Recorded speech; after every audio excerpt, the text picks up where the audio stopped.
ಕಾಲ ಎಲ್ಲರನ್ನ ಕುಣಿಸುತ್ತದೆ ಎನ್ನುವುದಕ್ಕೆ ಸಾಕ್ಷಿ ಇವತ್ತಿನ ದಿವಸ ನಡೆಯುವಂತ ಸನ್ನಿವೇಶವೇ ಆಗಿದೆಯಲ್ಲ. ಯಾವುದು ಬೇಡ ಎನ್ನುವ ಹಾಗೆ ಒಂದು ಸಂದರ್ಭದಲ್ಲಿ ಬದಿಗಿರಿಸಿದ್ದೇನೋ ಅದನ್ನ ಧರಿಸಬೇಕಾದ ಪ್ರಮೇಯ ಎದುರಾಯಿತಲ್ಲ. ದುಷ್ಟ ಕ್ಷತ್ರಿಯರನ್ನ ದಮನ ಮಾಡುವುದರ ಮುಖೇನ ತನ್ನ ಗಂಡು ಕೊಡಲಿಯನ್ನ ತೊಳೆದು ಇನ್ನು ಯಾವತ್ತೂ ನನ್ನ ಕೊಡಲಿಗೆ ರಕ್ತದ ಕಲೆ ಅಂಟಬಾರದು ಎನ್ನುವ ಕಾರಣಕ್ಕಾಗಿ ಮಹೇಂದ್ರಾಚಲವನ್ನ ಏರಿ ನಾನು ಕುಳಿತರೆ, ನಿನ್ನೆಯ ದಿವಸ ನನ್ನ ಆಪ್ತನಾದಂತ ಹೋತ್ರವಾಹನನ್ನ ಕಾಣಬೇಕೆನ್ನುವ ಕಾರಣಕ್ಕಾಗಿ ಹೊರಟವನು ನಾನು. ಅಲ್ಲಿ ನಡೆದ ವಿಷಯಗಳನ್ನೆಲ್ಲ ಅರ್ಥ ಮಾಡಿಕೊಂಡಾಗ ಋಷಿ ಪರಿಷತ್ತೇ ನನ್ನತ್ತ ಬೆರಳು ಮಾಡಿ ತೋರಿಸುತ್ತಾ ಇದೆ. ನಿಮ್ಮ ಶಿಷ್ಯನಿಂದ ಅನ್ಯಾಯವಾಗುತ್ತಾ ಇದೆ, ನಿಮ್ಮ ಶಿಷ್ಯನಿಂದ ಅನ್ಯಾಯವಾಗಿದೆ ಎನ್ನುವ ಹಾಗೆ. ಹಾಗಾದರೆ ಬಾಲನಾದಂತ ದೇವವ್ರತನು ಭೀಷ್ಮನಾಗುವಲ್ಲಿ ನಾಧಾರಯರದ ವಿದ್ಯೆ ಪ್ರಕಟವಾಯಿತು. ಒಂದು ಹೆಣ್ಣಿನ ಕಣ್ಣೀರನ್ನು ಒರೆಸುವಲ್ಲಿ ಅದನ್ನ ಪ್ರಕಟಪಡಿಸದೆ ಕಣ್ಣೀರಿಗೆ ಪ್ರಮುಖ ಕಾರಣೀಕರ್ತನಾದ ಭೀಷ್ಮ ಎನ್ನುವ ಹಾಗೆ ಎಲ್ಲರೂ ಪೆಟ್ಟು ಮಾಡಿ ತೋರಿಸುತ್ತಾ ಇದ್ದಾರೆ. ನನ್ನಿಂದ ವಿದ್ಯೆ ಕಲಿತಂತ ನನ್ನ ಶಿಷ್ಯನಿಗೆ ಇಂಥದ್ದೊಂದು ಅಪವಾದ ಬಂದದ್ದೇ ಹೌದಾದ್ರೆ, ಅವನೊಬ್ಬ ಅಪರಾಧಿ ಹೌದಾದ್ರೆ, ಹೋತ್ರವಾಹನ ಸಂಬಂಧಿಗಳಾದಂತ ಕಾಶೀಲಪತಿಯ ಸುತೆಯಾದಂತ ಅಂಬೆಗೆ ನ್ಯಾಯವನ್ನ ಕೊಡಿಸುತ್ತೇನೆ ಎನ್ನುವ ಹಾಗೆ ಹೇಳಿದೆ. ಪಾದಮೂಲದಲ್ಲಿ ಬಿದ್ದಂತ ಕಣ್ಣೀರಿಟ್ಟಂತ ಅಂಬೆಗೆ ಸಾಂತ್ವನದ ಮಾತನಾಡಿದ್ದೇನೆ. ಋಷಿ ಪರಿಷತ್ತನ್ನ ಕೂಡಿಕೊಂಡು ಅಂಬೆಯನ್ನು ಸೇರಿಕೊಂಡು ಸರಸ್ವತಿ ನದಿಯ ಸಮೀಪ ಬಂದು ಭೀಷ್ಮನಿಗೆ ಒಂದು ವಿಷಯವನ್ನು ಮುಟ್ಟಿಸಿದ್ದೇನೆ. ಇವಳಿಗಾದ ಅನ್ಯಾಯವನ್ನ ನೀ ಸರಿ ಮಾಡುವುದು ಹೌದಾದ್ರೆ, ಅಂಬಾ ಪ್ರಕರಣದಲ್ಲಿ ನಿನ್ನದ್ದು ತಪ್ಪು ಎನ್ನುವುದು ನಿನಗೆ ಅರ್ಥವಾದರೆ, ದೂರವಿಟ್ಟಂತ ಅಂಬೆಯನ್ನು ಒರೆಸುವುದಕ್ಕಾಗಿ ಬಾಸಿಂಗವನ್ನ ಕಟ್ಟಿಕೊಂಡು ಬಾ. ಅದಲ್ಲ, ಅಂಬಾ ಪ್ರಕರಣದಲ್ಲಿ ಯಾವ ಆಪತ್ತು ಬಂದರೂ ಜಯಿಸುತ್ತೇನೆ ಎನ್ನುವ ಆತ್ಮವಿಶ್ವಾಸ ನಿನಗಿದ್ದರೆ ಧನುರ್ಬಾಣವನ್ನು ಧರಿಸಿ ಕುರುಕ್ಷೇತ್ರಕ್ಕೆ ಬಾ ಎನ್ನುವ ಹಾಗೆ ಹೇಳಿದವನು ನಾನು.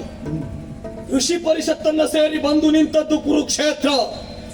ನನ್ನ ಎಣಿಕೆ ಅಂತ ಭೀಷ್ಮ ಬಂಧಾನೋ ಎನ್ನುವ ನಿರೀಕ್ಷೆ ಇರುತ್ತೆ ಅಲ್ವಾ?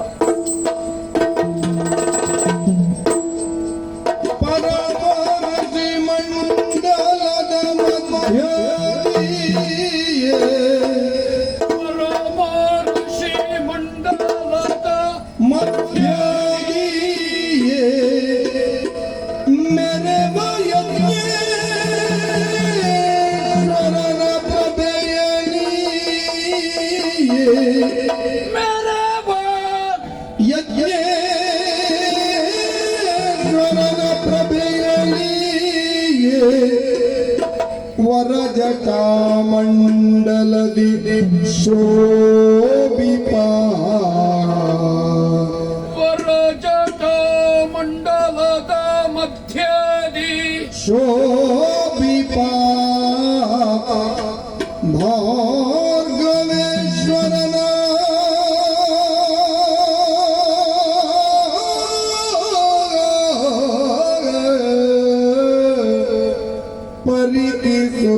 ಪರಿತಿಸುತ್ತಲಭಿನಮಿತಿ ಭೀಷ್ಮನು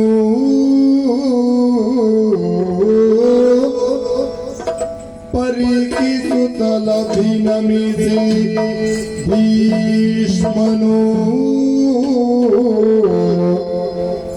ಚರಣ ಪ್ರಕ್ಷಾಳನ ವಗೈಯುತ ಶಿರದಿ ತೀರ್ಥವ ಧರಿಸಿ ಮಧುಪರ್ಕಾದಿಗಳಲ್ಲೋ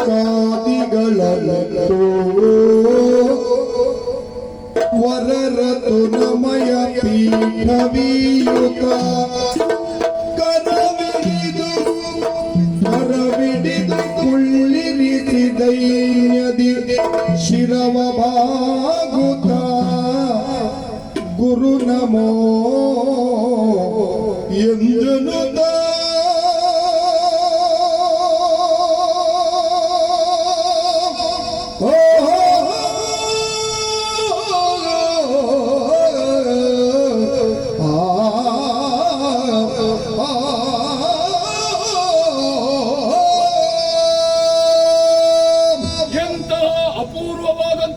ಸಂಗಮ ಇದು. ಪರಮ ಋಷಿ ಮಂಡಲದ ಮಧ್ಯದಿ ಅನೇಕ ಉಪಹೋಮ ಕುಂಡದ ಮಧ್ಯೆ ಪ್ರಧಾನ ಹೋಮಕುಂಡಕ್ಕೆ ಆಜ್ಯವನ್ನೆರೆದಾಗ ಚಾಜ್ವಲ್ಯಮಾನವಾಗಿ ಉರಿಯುವ ಯಜ್ಞೇಶ್ವರನಂತೆ ರುಚಿ ಸದಸ್ಸಿನ ಮಧ್ಯೆ ಶೋಭಿಸುತ್ತಿರುವಂತಹ ಭಾರ್ಗವೇಶ್ವರ, ದಿಕ್ಪಾಲಕ ಪಂಕ್ತಿಯಲ್ಲಿ ಇಂದ್ರನಂತೆ ಪರ್ವತದ ಸಾಲಿನಲ್ಲಿ ಮೇರುವಂತೆ ನಭೋಮಂಡಲದಲ್ಲಿ ಮಾರ್ಥಾಂಡನಂತೆ ಶೋಭಿಸುತ್ತಿರುವಂತಹ ನಮ್ಮ ಗುರುಗಳು ಭಾರ್ಗವೇಶ್ವರರು. ಪೃಷ್ಠಾಗ್ನಿಗೆ ಆಸನ, ಪಾದಾಗ್ನಿಗೆ ಪಾದ್ಯ, ಹಸ್ತಾಗ್ನಿಗೆ ಅರ್ಘ್ಯ, ಮುಖಾಗ್ನಿಗೆ ಆಚಮನೀಯ, ಉದರಾಗ್ನಿಗೆ ಮಧುಪರ್ಕ, ಪಂಚಭೌತಿಕವಾದಂತಹ ದೇಹ ಧರ್ಮಕ್ಕೆ ಕೊಡುವಂತಹ ಪಂಚೋಪಚಾರ, ಆಮೇಲೆ ಷೋಡಶೋಪಚಾರ ಇದೆ. ಗೋಮಿಥುನವನ್ನು, ಪೂರ್ಣ ಕುಂಭವನ್ನು, ಕಲಶ ಕನ್ನಟಿಯನ್ನು ಹಿಡಿದ ನಳಿನವದನೆಯರು ನೋಡಿ ಅರಳನ್ನು ಬಿಡಿ ಹೂವನ್ನು ಚೆಲ್ಲಿ ಗುರುಗಳನ್ನು ಸ್ವಾಗತಿಸಿದರು. ಸೃಷ್ಟಿಶೀಲತೆಯಲ್ಲಿ ಬ್ರಹ್ಮ, ಪಾಲಿಸುವಲ್ಲಿ ಶ್ರೀಮನ್ನಾರಾಯಣ, ಇದನ್ನು ನಿಯಂತ್ರಿಸುವಲ್ಲಿ ಲಯಾಧಿಕಾರಿಯಾದಂತಹ ರುದ್ರದೇವ. ಗುರುರ್ ಬ್ರಹ್ಮ, ಗುರುರ್ ವಿಷ್ಣು, ಗುರುದೇವೋ ಮಹೇಶ್ವರ, ಗುರುರೇವ ಜಗತ್ಸರ್ವಂ. ತಸ್ಮೈ ಶ್ರೀ ಗುರವೇ ನಮಃ. ಜಯ ಜಯ ಜಯ ಜಯ ಜಯ ಜಯ. ಪರಶುಧರನಾಕ್ಷಣದಿ ಶಿಷ್ಯನ ಪರಮ ಭಕ್ತಿಗೆ ಮೆಚ್ಚಿ ಓ ಭೀಷ್ಮ ಗುರುವರ ದರೆಯೊಳಿವ ಗೆಳೆಯುಂಟೆ ಎನ್ನುತ್ತಲಾಗ ಬೇಡಿದನು. ಭೀಷ್ಮ ಎತ್ತಲಿರಿ ಭೀಷ್ಮ ಬುದ್ಧಿಗಳೀಗ, ಎತ್ತಲಿರಿದ ಭೀಷ್ಮ ಬುದ್ಧಿಗಳೀಗ. ಮತ್ತ ಕಾಸಿನಿ ಅಂಬೆ ಅನ್ಯ ಪುರುಷಗಳು ಚಿಜ್ಜಗಳದನ್ನು ತೊರೆದ ಕಾರಣವೇನು? ಮತ್ತಿವನ ನೀ ಬಿಟ್ಟರಾರು ಒಲಿಸುವರು.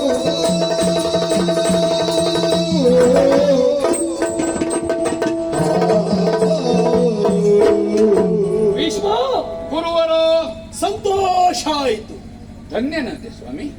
ಅಂದು ದೇವವ್ರತನಾಗಿ ಯಾವ ರೀತಿ ಸೇವೆಯನ್ನ ಮಾಡಿದ್ದೀಯೋ, ಭೀಷ್ಮನಾದರೂ ಅಂದಿನ ಸೇವೆಯನ್ನ ಮರೆಯದೆ ಅಂದಿನ ಶಿಷ್ಯನಾಗಿ ನೀನಿಂದು ಮಾಡಿದ ಗುರು ಸೇವೆಯನ್ನ ಕಂಡಾಗ ತರೆಯೊಳಗೆ ಭೀಷ್ಮನಿಗೆ ಎಣೆ ಇಲ್ಲ ಎನ್ನುವ ಹಾಗೆ ಮನ ತುಂಬಿ ಹೇಳುತ್ತಾ ಇದ್ದೇನೆ.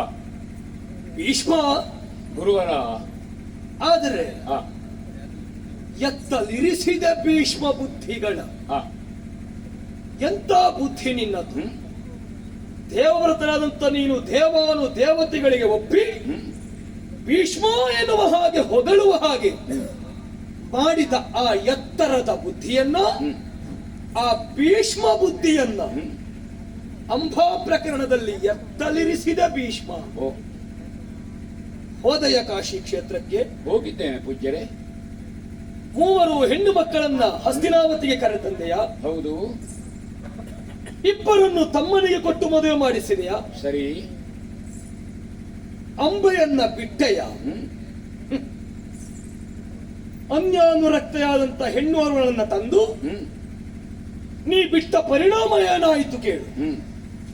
ಯಾರಲ್ಲಿ ಅನುರಕ್ತಳಾಗಿದ್ದಾಳೋ ಅವನು ತಿರಸ್ಕಾರ ಮಾಡಿದ್ದಾನೆ ಎನ್ನುವ ವರ್ತಮಾನ ನಮಗೆ ಬಂತು. ಹಾಗಾದ್ರೆ ನೀ ತಂದದ್ಯಾಕೆ? ತಂದವ ಕಾಶಿನಿಯನ್ನ ಬಿಟ್ಟದ್ಯಾಕೆ? ಯಾಕೆ ಹೀಗೆ ಮಾಡಿದೆ ಹೇಳು? ಗುರುವರಿಯ ಕೇಳಿಕೆ ಸಾಲ್ವದ ಒಪ್ಪಿದ ಪರಿಯನು ತಿಳಿಯದೆ ನಾನು ಕರೆತಂದೆ ಸಕಲರ ಗೆಲಿದೆನ್ನ ತಮ್ಮಗೆ ಪರಿಯವನು ಮಾತೆಯನ್ನು ಗುರುವರ ಬಹು ಭೀಷ್ಮ, ನಾನು ನಿಮಿತ್ತಕನಾಗುವಂತ ಅಚಾತುರ್ಯವೊಂದು ಅನುದ್ದೇಶಿತವಾಗಿ ನಡೆದು ಹೋಯಿತು. ಕೆಲವು ದಿವಸದಿಂದ ಆಲೋಚನೆ ಮಾಡುತ್ತಾ ಇದ್ದೇನೆ ಗುರುಗಳೇ. ಆ ಸಂದರ್ಭದಲ್ಲಿ ಸತೀರ್ಥಿಯಾದಂತಹ ಅಕೃತವರ್ಣನ ಮೂಲಕವಾಗಿ ತಾವು ಕುರುಕ್ಷೇತ್ರಕ್ಕೆ ಬಂದು ನನಗೆ ಅಪ್ಪಣೆ ಕೊಡಿಸಿದಂತಹ ವಿಷಯ ನನ್ನ ಮನಸ್ಸಿಗೆ ಮುದವನ್ನು ಕೊಟ್ಟಿತ್ತು. ಅಯೋಚಿತವಾಗಿ ಹಾ. ನಾವು ಅರಿಯದಂತೆ ಒಂದು ಕೆಸರು ಹ್ಮ್. ನಮಗೆ ಅಂಟಿಕೊಂಡಿತು ಅಂತಾದ್ರೆ ಪ್ರಕ್ಷಾಳನಕ್ಕೆಲ್ಲಿ ಹೋಗುವುದು? ಹಾ. ಗಂಗೆಯ ಮಗನಿಗೆ ಹ್ಮ್. ಹಾಗೊಂದು ಕೊಳ ಕಂಟಿತು ಅಂತಾದ್ರೆ ಹ್ಮ್. ಗಂಗಾ ಮೂಲಕ್ಕೆ ಹೋಗಬೇಡಿ ತೊಳೆದುಕೊಳ್ಳಿಕ್ಕೆ. ತೊಳೆದುಕೊಳ್ಳಲೇಬೇಕು. ತಮ್ಮ ಪದ ಮೂಲ ಹ್ಮ್. ಗಂಗಾ ಮೂಲ. ಹ್ಮ್. ತ್ರಿವಿಕ್ರಮನಾಗಿ ತಾವು ಅವತಾರ ಧರ್ಮದಲ್ಲಿದ್ದಾಗ ಹಾ. ತಮ್ಮ ಬಲವುಗುಷ್ಟದಿಂದ ಹರಿದವಳು ಹ್ಮ್. ನನ್ನ ಅಪ್ಪೆಯಾದಂತಹ ಗಂಗೆ. ಹೌದು. ಆ ಕಾರಣದಿಂದ ಹ್ಮ್. ತಮ್ಮ ಪಾದ ಮೂಲಕ್ಕೆ ನಾನು ಶಿರಚಾಚಿ ಹಾ. ತಮ್ಮಲ್ಲಿ ಬಿನ್ನವಿಸಿಕೊಳ್ಳುವ ಸಂದರ್ಭ ಬಂತು ಅಂತಾದ್ರೆ ಹಾ. ನನಗೆ ಶುದ್ಧರಾಯಸವನ್ನು ಪಂಚಗವ್ಯವನ್ನು ಕೊಡುವುದಕ್ಕೆ ನೀವು ಬಂದಿದ್ದೀರಿ ಅಂತ ನಾನು ತಿಳ್ಕೊಂಡವರಲ್ಲಿ ವಿವೇಕಿಯಾಗಿದ್ದೇನೆ. ಪಡೆದುಕೊಳ್ಳುವವ ಎಷ್ಟು ಶುದ್ಧತೆಯಿಂದ ಇದ್ದಾನೆ ಎನ್ನುವುದು ಬೇಕು. ಪಾತ್ರೆ ಶುದ್ಧ ಇಲ್ಲದಿದ್ರೆ ಯಾವುದನ್ನು ಕೊಟ್ಟರು ಅವ ಶುದ್ಧ ಆಗುವುದಕ್ಕೆ ಸಾಧ್ಯ ಇಲ್ಲ. ಹೌದು. ಅದನ್ನು ತಮ್ಮ ಮುಂದೆ ನಿವೇದಿಸಿಕೊಳ್ಳುವುದು ನನಗೆ ಕರ್ತವ್ಯ ಬಿಟ್ರೆ ಹಾ. ಮತ್ತೇನುಂಟು ಸ್ವಾಮಿ ಹೇಳಿ. ಹೇಳು ಶಿಷ್ಯ. ಗುರುವರ ಓ. ಒಂದು ಮಾತು ಹೇಳಿದ್ರೆ ಹ್ಮ್. ಎತ್ತಲಿರಿಸಿದ ಭೀಷ್ಮ ಬುದ್ಧಿಗಳ ಹೌದು. ವಸಿಷ್ಠರೋ ಹ್ಮ್. ಬೃಹಸ್ಪತಿಗಳೋ ಹ್ಮ್. ಶುಕ್ರರೋ ಹ್ಮ್. ನೀವು ಹೌದು. 4 ಮಂದಿ ಚತುರ್ವೇದ ಸ್ವರೂಪಿಗಳಾದಂತಹ ನೀವು ಹಾ. ನನ್ನಲ್ಲಿ ಬುದ್ಧಿಯನ್ನು ನಿಕ್ಷೇಪಗೊಳಿಸಿದ್ದು. ಹ್ಮ್. ಪ್ರತಿಯೊಬ್ಬನಲ್ಲಿಯೂ ಪ್ರತಿಭೆ ಇದೆ. ಹ್ಮ್. ಆ ಪ್ರತಿಯೊಬ್ಬನ್ನು ಮೊಗೆದು ತೆಗೆಯುವುದು ವಿದ್ಯಾಭ್ಯಾಸ ಅಂತ ಜ್ಞಾನಿಗಳೊಬ್ಬರು ಹೇಳಿದ್ರು. ಹೌದು. ಹಾಗಾದ್ರೆ ನನ್ನಲ್ಲಿರುವಂತಹ ಪ್ರತಿಭಾ ಹ್ಮ್. ಎನ್ನುವುದನ್ನು ಮೊಗೆದು ತೆಗೆದವರಲ್ಲಿ ನೀವು ಮೊದಲಿಗರು. ಹ್ಮ್. ಉಳಿದವರು ನನಗದನ್ನು ಮಂತ್ರಾಕ್ಷತೆಯನ್ನು ಹಾಕಿ ಮಾಡಿದ್ದಾರೆ ಆಮೇಲೆ ಪಡೆದುಕೊಂಡದ್ದು ನೀವು. ಅಲ್ವಾ? ಹೌದು. ಹಾಗಾದ್ರೆ ನನ್ನಲ್ಲಿ ಬುದ್ಧಿಯನ್ನು ನಿಕ್ಷೇಪಗೊಳಿಸಿದ್ದು ಹಾ. ನನ್ನ ವ್ಯಷ್ಟಿಯಾದಂತಹ ವ್ಯವಹಾರವನ್ನು ವ್ಯಕ್ತಿತ್ವವನ್ನು ಉನ್ನತಕ್ಕೇರಿಸುವುದಕ್ಕಲ್ಲ, ಹ್ಮ್. ನನ್ನ ಮೂಲಕವಾಗಿ ಸಮಷ್ಟಿಯನ್ನು ಎತ್ತುವುದಕ್ಕಾಗಿ ನನ್ನಲ್ಲಿ ಬುದ್ಧಿಯನ್ನು ನಿಕ್ಷೇಪಗೊಳಿಸಿತು ಎಂಬ ಪ್ರಜ್ಞೆ ನನಗಿದೆ. ಹಾ. ಆ ಕಾರಣದಿಂದ ಹ್ಮ್. ಅದನ್ನು ಎತ್ತುವುದಕ್ಕಾಗಿ ನಾನು ಭೀಷ್ಮ ಬುದ್ಧಿಯನ್ನು ವಿನಿಯೋಗಿಸಿದ್ದೇನೆ ಅಂತ ಪ್ರಾಮಾಣಿಕವಾಗಿ ನಿಮ್ಮಲ್ಲಿ ಹೇಳುತ್ತೇನೆ. ಭೀಷ್ಮ ಬುದ್ಧಿಯನ್ನು ವಿನಿಯೋಗ ಮಾಡಿದ್ದೇ ಹೌದು ಅಂತಾದ್ರೆ ಯಾಕೆ ಉಳಿದವರೆಲ್ಲರೂ ಬುದ್ಧಿ ಇಲ್ಲದ ಭೀಷ್ಮ ಎನ್ನುವ ಹಾಗೆ ಕಟ್ಟಿಟ್ಟು ತೋರಿಸ್ತಾ ಇದ್ದಾರೆ? ಗುರುವರ ಹಾ. ನನಗೆ ವೈಯಕ್ತಿಕ ಬದುಕು ಎನ್ನುವುದು ಗೌಣ. ಹಾ. ಯಾವಾಗ ನಾನು ಹ್ಮ್. ಹಸ್ತಿನಾವತಿಯ ಸಿಂಹಾಸನದ ಸಂಧಿವಿಗ್ರಹಿಯಾದನೋ, ಹ್ಮ್. ಯಾವಾಗ ನಾನು ಕುಟುಂಬದ ಯಜಮಾನನಾದನೋ, ಹಾ. ಆಗ ವ್ಯಕ್ತಿಗತವಾದಂತಹ ವಿಚಾರಗಳನ್ನು ಸುಖ ಸಂತೋಷವನ್ನು ಬದಿಗಿಟ್ಟಿದ್ದೇನೆ. ಹ್ಮ್. ನಾನು ಸನ್ಯಾಸಿಯಲ್ಲ, ಹ್ಮ್. ನಾನು ಬ್ರಹ್ಮಚಾರಿ. ಹೌದು. ಬ್ರಹ್ಮಚಾರಿಗೆ ಹ್ಮ್. ಅನುಷ್ಠಾನ ಬಿಟ್ರೆ ಸನ್ಯಾಸದಂತಹ ಚಾತುರ್ಮಾಸ್ಯವೋ ಹಾ. ಅಥವಾ ಸನ್ಯಾಸಿಯಾಗಿರುವಂತಹ ಕುಟುಂಬಲೋಲ್ಪತೆ ಇರಬಾರದು ಅಂತ ಏನೂ ಇಲ್ಲ. ಹ್ಮ್.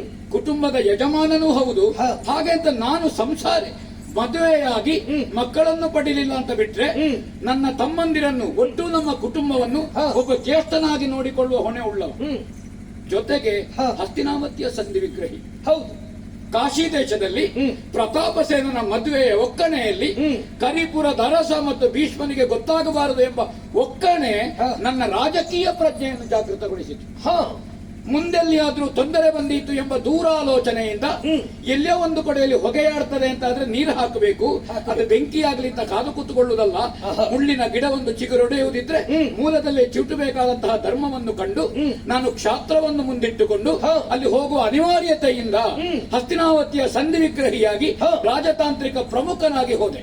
ಆಮೇಲೆ ಅಲ್ಲಿ ಎಲ್ಲ ಸಾಮಂತರು ಧನುಸ್ಸನ್ನು ಕೆಳಗೆ ಹಾಕಿದ್ರು. ಹ್ಮ್. ನಮ್ಮ ಪ್ರಭುತ್ವವನ್ನು ಚಕ್ರವರ್ತಿತ್ವವನ್ನು ಒಪ್ಪಿದ್ರು. ಹ್ಮ್. ನನ್ನ ಮೊದಲ ಉದ್ದೇಶ ಹ್ಮ್. ಸಾಫಲ್ಯತೆಯನ್ನು ಕಂಡಿತು. ಹ್ಮ್. ಅದರ ಜೊತೆಗೆ ಹಾ. ಸತ್ಯವತಿ ದೇವಿಯವರ ಅನುಮತಿ ತೆಕ್ಕೊಂಡು ಹಾ. ತಮ್ಮನಿಗೆ ಹೆಣ್ಮಕ್ಕಳಾದೀತು ಅಂತ ಕೇಳಿ ಹಾ. ನಾನು ಹೊರಡುವಾಗ ಸಂಕಲ್ಪ ಮಾಡಿಕೊಂಡು ಹೊರಟವ. ಹೊರಡುವಾಗಲೇ ತಮ್ಮನಿಗಂತ ಸಂಕಲ್ಪ ಮಾಡಿ ಹೊರಟಿದ್ದು. ಗುರುಗಳೇ, ಹಾ. ನಾವೆಲ್ಲ ಮರ ನೋಡಿದ ಮೇಲೆ ಯಾವುದು ಮನೆ ಕಟ್ಟಲಿಕ್ಕಾದೀತೋ ಪೀಠೋಪಕರಣಕ್ಕಾದೀತೋ ದೇವಸ್ಥಾನಕ್ಕಾದೀತೋ ಅಂತ ಆಲೋಚನೆ ಮಾಡೋದಲ್ಲ. ಮತ್ತೆ ನಮಗೆ ಯಾವುದಕ್ಕೆ ಬೇಕು ಅಂತ ನೋಡಿಯೇ ನಾವು ಹೊರಡುವಂತವರು. ಆ ಪ್ರವೃತ್ತಿಯವರು ನಾವು. ಹಾ. ಕಾಯೇನ ವಾಚ ಮನಸ ಅಂತ ಒಂದು ಮಾತಿದೆ. ಹ್ಮ್. ತ್ರಿಕರಣಾಂತಕರಣ ಶುದ್ಧ ಭಾವದಿಂದ ಹ್ಮ್. ಮನೆಗೆ ಹೆಣ್ಣುಮಕ್ಕಳು ಆದೀತು ಅಂತ ಹೇಳುದು ಮನೆ ಒಡತಿಯಾದಂತಹ ರಾಜಮಾತೆಯವರು. ಹೌದು. ಅವರು ಹೇಳಿದ್ರು ನಮ್ಮ ಮನೆಗೆ ಹೆಣ್ಣಾದೀತು. ಹ್ಮ್. ಅದೇ ಸಂಕಲ್ಪದಿಂದ ನಾನು ಹೋದೆ. ಹಾ. ಒಂದು ಹ್ಮ್. ಧ್ವನಿಸಿದೆ. ಸ್ಪಷ್ಟವಾಗಿ ಹೇಳಿದ್ದೇನೆ ಅಂತ ನಿಮ್ಮಲ್ಲಿ ಅಹಂಕಾರದಿಂದ ಹೇಳುವುದಿಲ್ಲ ನಾನು. ಹಾ. ಅಹಂ ಭೀಷ್ಮ. ಹ್ಮ್. ನಾನು ದೇವವೃತನಲ್ಲ, ಭೀಷ್ಮನಾಮಕನಿದ್ದೇನೆ. ಹಾ. ಅವರಿಗೆ ಎಷ್ಟು ಅರ್ಥ ಆಗಿದೆ ಅಂತ ನನಗೆ ಮುಖ್ಯ ಅಲ್ಲ. ಅದು ಲೋಕ ಒಪ್ಪಿದ ಸತ್ಯ ಅಲ್ವ ಭೀಷ್ಮ ಆದ್ರೆ ಎನ್ನುವ? ನಾನು ಯಾಕೆದನ್ನು ಹೇಳಿದೆ? ಹ್ಮ್. ಬೇರೆ ಯಾವುದಕ್ಕೂ ಅಲ್ಲ. ಶಟಂ ಪ್ರತಿಶಾಟ್ಯಂ. ಹಾ. ನೀವಾದ್ರೆ ಬ್ರಾಹ್ಮಣರು, ಹ್ಮ್. ಕಾಲಿಗೆ ಮುಳ್ಳು ಚುಚ್ಚಿದ್ರೆ ಹ್ಮ್. ನೀವಲ್ಲಿ ಒಂದೋ ಬೆಣ್ಣೆ ನೆಡುತ್ತೀರಿ, ಹ್ಮ್. ಇಲ್ಲದಿದ್ರೆ ಅಂಟು ಮೇ ನೆಡುತ್ತೀರಿ, ಹಾ. ಒಂದು ದೊಂದಿಯನ್ನು ಕಾಲಿಗೆ ಹೊಡೆಯುತ್ತೀರಿ, ಹ್ಮ್. ಅದನ್ನು ಕಣ್ಣು ಮುಚ್ಚಿ ಹಿಂಚುತ್ತೀರಿ ಮುಳ್ಳು ತೆಗಿಲಿಕ್ಕೆ. ಹ್ಮ್. ನಾವು ಹಾಗೆ ಮಾಡೋದಿಲ್ಲ. ಹ್ಮ್. ನಾವು ಬಾಣದ ತುದಿಯಲ್ಲಿ ಅದನ್ನು ನೋಡಿ ಹ್ಮ್. ಮುಳ್ಳನ್ನು ತೆಗೆಯುತ್ತೇವೆ. ಹ್ಮ್. ನೀವು ಮುಳ್ಳು ತೆಗೆಯುವಾಗ ಕಾಲು ನೋಡುವುದಿಲ್ಲ, ಹೆದರಿಕೆ ಆಗ್ತದೆ ನಿಮಗೆ. ಹ್ಮ್. ಈ ಕ್ಷಾತ್ರದಿಂದ ಮುಳ್ಳನ್ನು ಮುಳ್ಳಿನಿಂದಲೇ ತೆಗಿಬೇಕು. ಶಟಂ ಪ್ರತಿ ಶಾಟ್ಯಂ. ಹಾ. ಈ ಕಾರಣದಿಂದ ಹ್ಮ್. ನಾವು ಅಲ್ಲಿ ಆ ರೀತಿ ವ್ಯವಹರಿಸಿದೆವು. ಹ್ಮ್. ಒಂದು ಕ್ಷಾತ್ರವನ್ನೇ ಮುಂದೆ ಕೊಟ್ಟುಕೊಂಡು ಪಂಥಾಹ್ವಾನ ಕೊಟ್ಟು ಹೆಣ್ಮಕ್ಕಳನ್ನು ಏರಿಸಿಕೊಂಡೆವು ನಾವು, ಹಾ ಕರ್ಕೊಂಡು ಬಂದೆವು ನಾವು. ಆದ್ರೆ ಹಾ. ಅಲ್ಲಿ ಏರಿಸಿಕೊಳ್ಳುವಲ್ಲಿ, ಕರ್ಕೊಂಡು ಬರುವಲ್ಲಿ ಎಲ್ಲ ಸಂಕಲ್ಪ ಇದ್ದದ್ದು. ಹೊರಡುವಲ್ಲಿಂದ ಅಲ್ಲಿಯವರೆಗೂ ನನ್ನ ತಮ್ಮನಾದಂತ ವಿಚಿತ್ರ ವೀರ್ಯನಿಗೆ ಹೆಣ್ಣು ಮಕ್ಕಳನ್ನು ಮದುವೆ ಮಾಡಿಸಬೇಕು, ಹಾ. ಈ ಉದ್ದೇಶದಿಂದ ಕರೆದ. ಅದರಿಂದ ತಂದದ್ದ. ಆದ್ರೆ ತಮ್ಮನಿಗಾದರೂ ಬರದರೆ ಎರಡಿರು, ತಮ್ಮನಿಗಾದರೂ ಬರದರೆ ಎರಡಿರು, ಹೆಮ್ಮೆಯುದರ ಬಿಡಿದು, ನೀನು ಹೆಮ್ಮೆಯುದರ ಬಿಡಿದು. ದುರ್ಮಗತನದಿಂದ ತರುವುದು ನಿನ್ನಯ ಧರ್ಮಗಳು ಗುಬಳ.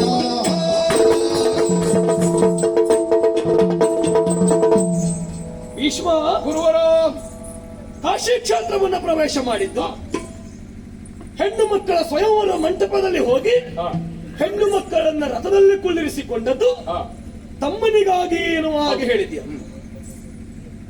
ಸರಿ, ಆದ್ರೆ ಪಣದ ನಿರ್ಬಂಧ ಇದ್ದದ್ದು ಹೇಗೆ? ಬಂಧಧಾರುಣೀಶರನ್ನ ಗೆದ್ದಾತ ಹೌದು, 3 ಕನ್ಯೆಯರನ್ನ ಮದುವೆಯಾಗುವುದು ಎನ್ನುವ ಹಾಗೆ ಹೌದು. ಅಲ್ವಾ? ಸ್ವಯಂ ವರ ಗೆದ್ದವರನ್ನು ಮದುವೆಯಾಗುವುದವರು ಗೆದ್ದವನೇ ತಾನೇ ವರ ಎನ್ನುವ ಹಾಗೆ ಹೇಳಿಕೊಳ್ಳುವುದು. ನಿನಗೆ ಆಮಂತ್ರಣ ಬರಲಿಲ್ಲ, ಇಲ್ಲ, ಆಮಂತ್ರಣ ಬಾರದ ನೀ ಹೋದದ್ದು. ಹೋದವ ಮೊದಲು ಮಾಡಬೇಕಾದದ್ದೇನು? ಆಮಂತ್ರಣವನ್ನ ಕಳುಹಿಸಬೇಕಾದದ್ದು ಅಲ್ಲಿಯ ನಪತಿ, ಹೌದು, ಕಾಶಿಯ ಧರ್ಮದರ್ಶಿ ಪ್ರತಾಪಸೇನ. ಅವನನ್ನ ಪ್ರಶ್ನೆ ಮಾಡಿದ್ಯ ನೀನು. ಆಮಂತ್ರಣ ಯಾಕೆ ಕೊಡ್ಲಿಲ್ಲ ಎನ್ನುವ ಹಾಗೆ. ಯಾಕೆ ಅವನನ್ನ ಪ್ರಶ್ನೆ ಮಾಡಲಿಲ್ಲ? ಪ್ರಶ್ನೆ ಮಾಡಬೇಕಾಗಿತ್ತು. ಅದನ್ನು ಬಿಟ್ಟು ಪಣವನ್ನೇ ಬದಲಾಯಿಸಿ ಬಿಟ್ಟೆ. ಸೇರಿದ ಅರಸು ಮಕ್ಕಳನ್ನ ಗೆದ್ದದ್ದಲ್ಲ, ಇದ್ದ ರಾಜಕುಮಾರಿಯನ್ನ ರಥದಲ್ಲಿ ಕುಳ್ಳಿರಿಸಿಕೊಂಡದ್ದು.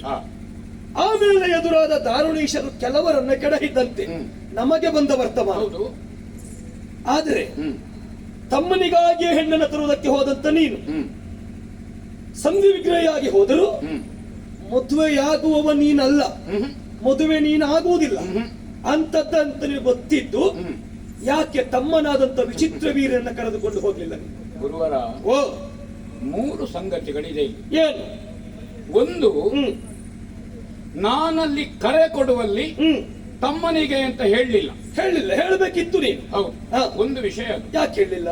ಇನ್ನೊಂದು, ಪ್ರತಾಪಸೇನನನ್ನು ವಿಚಾರಿಸಲಿಲ್ಲ. ಹೌದು, ಹೌದಾ? ಹೋದವ ವಿಚಾರಣೆ ಮಾಡಬೇಕಾದ ಅವನನ್ನ ವಿಚಾರಣೆ ಮಾಡಲಿಲ್ಲ. ಪ್ರಸ್ತಾಪೇನ ಹೇಳಿದೆ, ಈಗಲೂ ಸ್ಪಷ್ಟಪಡಿಸ್ತೇನೆ. ಏನು? ಯಾವುದೇ ಒಂದು ಕಾರ್ಯಕ್ರಮದಲ್ಲಿ ಹ, ಆಮಂತ್ರಣ ಕೊಡುವುದೋ ಬಿಡುವುದೋ ಅವರಿಗೆ ವೈಯಕ್ತಿಕವಾದದ್ದು. ಅವರು ಇಷ್ಟ ಬಂದಾಗೆ ಮಾಡಿಕೊಳ್ಳಬಹುದು. ಆದ್ರೆ ಹ, ನಮ್ಮ ಚಕ್ರವರ್ತಿ ಸಿಂಹಾಸನವನ್ನು ಅವಮಾನಿಸುವ ರೀತಿಯಲ್ಲಿ ಕರಿಪುರದವರಿಗೆ ಗೊತ್ತಾಗಬಾರದು ಅಂತ ಒಂದು ಮಾತು ಅವನ ಸಭೆಯಲ್ಲಿ ಬಂತು. ಹ, ರಾಜಾನಾಂ ಚಾರ ಚಕ್ಷು, ಗೂಢಚಾರರಿಂದ ತಿಳಿದು ಬಂದಂತಹ ವಿಚಾರ. ಹಾಗಾದ್ರೆ ನಮ್ಮನ್ನು ಯಾಕೆ ನಮಗೆ ಗೊತ್ತಾಗಬಾರದು, ನಮ್ಮನ್ನು ಯಾಕೆ ಅವಗಣಿಸ್ತಾನೆ, ಅದನ್ನು ಯಾಕೆ ಸಾಮೂಹಿಕವಾಗಿ ಹೇಳ್ತಾನೆ ಸಭೆಯಲ್ಲಿ? ಇದು ನಮಗೆ ಮಾಡಿದ ಅಪಚಾರ. ಚಕ್ರವರ್ತಿ ಸಿಂಹಾಸನಕ್ಕೊಂದು ಅಪಚಾರ ಮಾಡ್ತಾನೆ ಒಬ್ಬ ಧರ್ಮಾಧಿಕಾರಿ ಅಂತಾದ್ರೆ ಪ್ರಶ್ನಿಸಬೇಕಾದ ಹೊಣೆಯಲ್ಲಿ ನಾವಿದ್ದೇವೆ. ಒಂದು ಸರಿ, ಚಕ್ರವರ್ತಿ ಸಿಂಹಾಸನದ ವ್ಯಾಪ್ತಿ ಹ, ಯಾವುದೇ ಒಬ್ಬ ಸಾಮಂತನ ಅಥವಾ ಈ ಪ್ರದೇಶದ ಧರ್ಮಾಧಿಕಾರಿಯ ಅಥವಾ ಇದರ ಆಡಳಿತಾಧಿಕಾರಿಯ ಕಾಶಿಯ ಅವನ ಸಂವಿಧಾನಕ್ಕೆ ಚಕ್ರವರ್ತಿ ಸಿಂಹಾಸನ ಒಳಪಡಲಿಲ್ಲ. ಆ ಕಾರಣದಿಂದ ನಮಗೆ ಗೊತ್ತಾಗಲಿ ಗೊತ್ತಾಗದೇ ಇರಲಿ, ಒಂದ್ ವೇಳೆ ನಮಗೆ ಹೇಳಿಕೆ ಬಂತು ನಾವು ಹೋಗಬೇಕಾಗಿಲ್ಲ, ನಮಗೆ ಐಚ್ಛಿಕ ಅದು. ಹೇಳಿಕೆ ಬರಲಿಲ್ಲ, ಹೋಗ್ಲಿಕ್ಕೆ ನಮಗೆ ಹೇಳಬೇಕಾಗಿಲ್ಲ, ನಮಗೆ ಅಲ್ಲಿ ಐಚ್ಛಿಕ. ಇಲ್ಲಿ ಹೇಳಲಿಲ್ಲ, ಹೇಳಬಾರದು ಅಂತ ಹೇಳಿದ ಕಾರಣ ನನ್ನ ರಾಜತಾಂತ್ರಿಕ ದೃಷ್ಟಿಯಿಂದ ಹೋದೆ. ರಾಜತಾಂತ್ರಿಕ ದೃಷ್ಟಿಯಿಂದ ಹೋಗುವಾಗ ಅಲ್ಲಿ ಶಟಂ ಪ್ರತಿ ಶಾಸ್ತ್ಯಂ ಛಾತ್ರ. ಬ್ರಾಹ್ಮಣರಾದ್ರೆ ಕ್ರಮ ಹಾಗಲ್ಲ, ಅವರ ಹೇಳುವಾಗ ಕ್ರಮ ಬೇರೆ ಉಂಟು. ಶಾಸ್ತ್ರದಲ್ಲಿ ಆಯುಧವನ್ನು ಎತ್ತಿ ಹೇಳುವಂತಹದ್ದು ಕ್ರಮ, ಪ್ರಮಾಣ ವಾಕ್ಯವೇ ಇಲ್ಲಿ. ಬ್ರಾಹ್ಮಣನಿಗೆ ಸತ್ಯ ಪ್ರಮಾಣ ಇಲ್ಲ. ಯಾಕೆ? ಬ್ರಾಹ್ಮಣ ಸತ್ಯವನ್ನೇ ಹೇಳತಕ್ಕದ್ದು. ಸತ್ಯ ಹೇಳದಿದ್ರೆ ಬ್ರಾಹ್ಮಣ್ಯ ಹೋಗ್ತದೆ, ಹೇಳುವುದೇ ಸತ್ಯವಾಗಿರ್ತದೆ ಆಗಿರ್ತದೆ. ಹಾಗೆ ದೇವರ ಹೆಸರಿನಲ್ಲಿ ನಾನು ಇಂಥ ದೇವರಾಣ ಅಂತ ಬ್ರಾಹ್ಮಣ ಹೇಳಲಿಕ್ಕಿಲ್ಲ. ಇಲ್ಲ, ಹೇಳಿದವನ ಬ್ರಾಹ್ಮಣ್ಯ ಹೋಗ್ತದೆ. ಕ್ಷತ್ರಿಯನಿಗೆ ಪ್ರಮಾಣ ಆಯುಧವನ್ನು ಮುಟ್ಟಿ, ವೈಶ್ಯನಿಗೆ ಧಾನ್ಯವೋ ತೂಕದ ತಟ್ಟೆಯೋ ಮುಟ್ಟಿ, ಆ ಮೇಲಿನವರಿಗೆ ದೇವರ ಹೆಸರಲ್ಲಿ ಪ್ರಮಾಣ. ಹೌದು, ಹೀಗೆ ತರತಮ ಉಂಟು. ಹಾಗಾದ್ರೆ ಕ್ಷಾತ್ರದಲ್ಲಿ ಹೇಗೆ ನಾವು ಆಗಂತುಕವಾಗಿ ಯಾವುದೇ ಸಂದರ್ಭದಲ್ಲಿ ಕ್ಷಾತ್ರ ಪ್ರವೇಶ ಮಾಡಬಹುದು, ಚಕ್ರವರ್ತಿ ಸಿಂಹಾಸನ ಪ್ರವೇಶ ಮಾಡಬಹುದು. ಈ ಉದ್ದೇಶದಿಂದ ನಾಳೆ ಇದೇ ಪರಂಪರೆ ಆರ್ಯಾವೃತ್ತದಲ್ಲಿ ಎಲ್ಲ ಕಡೆಯಲ್ಲಿ ಬೆಳೆದ್ರೆ ನಮಗೆ ನಿತ್ಯ ಈ ಹೆಣ್ಣು ಹೆತ್ತ ಮನೆಯಲ್ಲಿ ಸ್ವಯಂವರ ಏರ್ಪಡಿಸುವಾಗ ಪ್ರಶ್ನಿಸುವುದೇ ಹೊಣೆಯಾದೀತು. ಹ. ಮತ್ತೆ ಈ ಕಾಲದಲ್ಲಿ ಸಾಮಂತರು ಈ ಸ್ವಯಂವರದಲ್ಲಿ ಹೊಡ್ಕೊಂಡು ಶಾಶ್ವತವಾದ ದ್ವೇಷವನ್ನು ಬೆಳೆಸಿದ್ರೆ ಆರ್ಯಾವೃತ್ತದಲ್ಲಿ ಶಾಂತಿ ಕಾಪಾಡುವ ಹೊಣೆ ಚಕ್ರವರ್ತಿ ಸಿಂಹಾಸನಕ್ಕೆ ಯಾವಾಗಲೂ ಆದೀತು. ಹ. ಈ ಕಾರಣಕ್ಕೆ ಬೇಕಾಗಿ ಹ. ಒಂದು ಮಳೆಗಾಲದಲ್ಲಿ ಒಂದು ಛತ್ರ ಮುರಿದು ಹೋಯಿತು ಅಂತಲ್ಲ, ಆ ಒಂದು ಛತ್ರವನ್ನು 4 ಮಳೆಗಾಲಕ್ಕೆ ಬರಲಿ ಎಂಬ ಆಶಯದಿಂದ ನಾನು ಎಲ್ರಿಗೂ ಗೊತ್ತಾಗಲಿ ಅಂತ ಹೋದೆ. ಇನ್ನೊಂದು ತಮ್ಮನನ್ನು ಕರ್ಕೊಂಡು ಹೋಗಬೇಕಾಗಿತ್ತು ಅನ್ನೊಂದು ಮಾತು ಹೇಳಿದ್ರು. ಯಾಕೆ ಕರ್ಕೊಂಡು ಹೋಗ್ಲಿಲ್ಲ ಯಾಕೆಂದ್ರೆ ರಾಜಪ್ರತಿನಿಧಿ ನಾನು. ಒಂದು ಇನ್ನೊಂದು ತಮ್ಮನಿಗೆ ಮತ್ತು ನನಗೆ ಒಡಂಬಡಿಕೆ ಹೇಗೆ ಅಂತ ನಿಮ್ಮ ಹತ್ರ ಗುಟ್ಟು ಮಾಡ್ಲಿಕ್ಕೆ ಏನೂ ಇಲ್ಲ. ಅಂತಃಪುರದ ಒಳಗೆ ಇವತ್ತು ಏನು ಆಜ್ಞೆ ಮಾಡಬೇಕು ಅಂತ ಅಣ್ಣನ ಹತ್ರ ತಮ್ಮ ಕೇಳುವುದು. ಸಭೆಗೆ ಹೋಗಿ ಸಿಂಹಾಸನಾರೂಢ ಆದ ಮೇಲೆ ನನ್ನನ್ನು ಕಾಲು ಹಿಡಿದು ಹೋದಂತಹ ನನ್ನ ತಮ್ಮ ಸಿಂಹಾಸನದಲ್ಲಿ ಕೂತುಕೊಳ್ಳುವಾಗ ನಾನು ಕೈ ಮುಗಿಯುತ್ತೇನೆ. ಚಕ್ರವರ್ತಿ ಮನೆಯೊಳಗೆ ನಾನು ಏನು ಹೇಳ್ತೇನೋ ಅದು ಸಭೆಯಲ್ಲಿ ಅನುಷ್ಠಾನ ಆಗ್ತದೆ. ಆ ಕಾರಣದಿಂದ ಈ ಒಡಂಬಡಿಕೆಯಿಂದ ಅವನ ಪ್ರತಿನಿಧಿಯಾಗಿ ರಾಜಪ್ರತಿನಿಧಿಯಾಗಿ ನಾನು ಸಂಧಿ ವಿಗ್ರಹಿಯಾಗಿ ಹೋಗಿದ್ದೇನೆ. ತಮ್ಮನಿಗೆ ವಿಷಯ ಮುಟ್ಟಿಸಿ ರಾಜಮಾತೆಯರಲ್ಲಿ ಹೇಳಿ ಹೋಗಿದ್ದೇನೆ. ಅದು ಒಂದು. ಇನ್ನೂ ಒಂದು ತಮ್ಮನಿಗೆ ಅಂತ ಹೇಳಬೇಕು ಅಂತ ತಾವು ಹೇಳಿದ್ದೀರಿ. ಯಾಕೆಂದ್ರೆ ಯಾರಿಗೂ ವಾಗ್ದತ್ತಾದ ಹೆಣ್ಮಕ್ಕಳಲ್ಲ ಅವರು ಪಣಕ್ಕೆ ಬದ್ಧರಾದಂತಹ ಹೆಣ್ಮಕ್ಕಳು. ನಾನು ಆ ಪಣವನ್ನು ಸ್ವಾಧೀನೀಕರಿಸಿದ್ದೇನೆ. ಒಂದು ಗುದ್ದಿ ಕಟ್ಟುವುದು, ಇನ್ನೊಂದು ಕಟ್ಟಿಗುದ್ದುವುದು. ಇಲ್ಲಿ ಕಟ್ಟಿಗುದ್ದುವುದು ಅಂತ ಕ್ರಮದಂತೆ ರಥವನ್ನು ಏರಿಸಿಕೊಂಡ ಮೇಲೆ ಪಂಥಾಹ್ವಾನ ನೀಡಿದೆ. ಯಾಕೆ ಏರಿಸಿಕೊಂಡಿದ್ದೇನೆ? ಈ ಅವಸರದಲ್ಲಿ ಮಿಕ್ಕವರೆಲ್ಲ ಹೆಣ್ಣು ಮಕ್ಕಳ ಮೇಲೆ ಹಲ್ಲೆ ಮಾಡಿದ್ರೆ ಒಟ್ಟು ಅವ್ಯವಸ್ಥೆಯಾದಿತ್ತು ಅಂತ ನನ್ನ ರಥಕ್ಕೆ ಏರಿದ ಮೇಲೆ ಮುಟ್ಟುವ ಧೈರ್ಯ ವರ್ತಮಾನದಲ್ಲಿ ಹುಟ್ಟಿದ ಯಾವ ತಾಯಿ ಹೆತ್ತ ಮಗನಿಗೂ ಇಲ್ಲ. ಅದಕ್ಕೆ ಏರಿರೈ ಎನ್ನುವ ರಥವ ಈ ಉದ್ದೇಶದಿಂದ ಏರಿಸಿಕೊಂಡಿದ್ದೇನೆ. ಇನ್ನೂ ಒಂದು, ನಾನು ಪ್ರತಾಪಸೇನನ ಮಗಳಂದಿರನ್ನು ತಂದಿದ್ದೇನೆ, ಸಾಲ್ವನ ಹೆಂಡತಿಯನ್ನು ತಂದಿದ್ದೇನೆ ಅಂತ ನನಗೆ ಗೊತ್ತಿಲ್ಲ. ನಿನಗೆ ಗೊತ್ತಾಗಬೇಕು. ಅವಳು ಅನ್ಯಾನುರಕ್ತೆ ಅಂತ ನನಗೆ ಗೊತ್ತಾಗಲಿಕ್ಕೆ ಯಾವ ಅವಕಾಶವೂ ಇಲ್ಲ. ಮತ್ತೆ ಯಾವ ಸಭೆಯಲ್ಲಿಯೂ ಬೇರೆ ಯಾರಿಗಾದ್ರೂ ನೀವು ಮಾತು ಕೊಟ್ಟಿದ್ದೀರೋ ಹೆಣ್ಮಕ್ಕಳು ಅಂತ ಕೇಳುವ ಅಸಂಸ್ಕೃತತನ ನಿಮ್ಮ ಶಿಷ್ಯನಾದಂತ ನನ್ನಲ್ಲಿ ಬರಲಿಲ್ಲ, ಬರಕೂಡುದು. ಹಾಗಾಗಬಾರ್ದು. ಆದರೊಂದು ನಿನಗೆ ಅರ್ಥ ಆಗುವಂತ ಒಂದು ಸನ್ನಿವೇಶ ಅಲ್ಲಿ ನಡೆದಿದೆಯಲ್ಲ. ಯಾವುದು ಗುರುಗಳೇ? 3 ಹೆಣ್ಣು ಮಕ್ಕಳನ್ನ ನೀ ರಥ ಏರಿಸಿಕೊಂಡು ಸೇರಿದ ಅರಸು ಮಕ್ಕಳನ್ನ ಯುದ್ಧಕ್ಕೆ ಆಹ್ವಾನಿಸಿದಾಗ ದಾರುಣೀಶರೆಲ್ಲರೂ ಆಯುಧವನ್ನ ಕೆಳಗಿರಿಸಿದ್ರು. ಆದರೆ ಸೌಭನಗರಿಯಧೀಶರಾದಂತ ಸಾಲ್ವೇಶ ಮಾತ್ರ ಸೆಟೆದು ನಿಂತ. ಹಾಗಾದ್ರೆ ಭೀಷ್ಮನ ವಿಕ್ರಮ ಸಾಲ್ವನಿಗೆ ಗೊತ್ತಿಲ್ವಾ? ಅಖಂಡ ಭೂಮಂಡಲವು ವ್ಯಾಪಿಸಿದ್ದು. ಹೆಚ್ಚೇನು ನಿನ್ನ ಗಂಟೆಯ ಕಂಠದಿಂದಲೇ ಗಂಧರ್ವ ಲೋಕವನ್ನು ನಡುಗಿಸಿದ್ಯೇನು ಅಂತ ವರ್ತಮಾನ ನಮಗೂ ಬಂದಿದೆ. ಎಂಬಲ್ಲಿಗೆ ಭೂಮಂಡಲದಲ್ಲಿ ಸಣ್ಣ ಪ್ರದೇಶವಾದಂತ ಸೌಭಾನಗರಿ ಅಧಿಕಾರಿಯಾದಂತ ಸಾಲ್ವನಿಗೆ ಗೊತ್ತಿಲ್ಲದೆ ಅಲ್ಲ. ಆದರೂ ಯಾಕೆ ತಾನು ಮುಂದೆ ಎದ್ದು ನಿಂತ?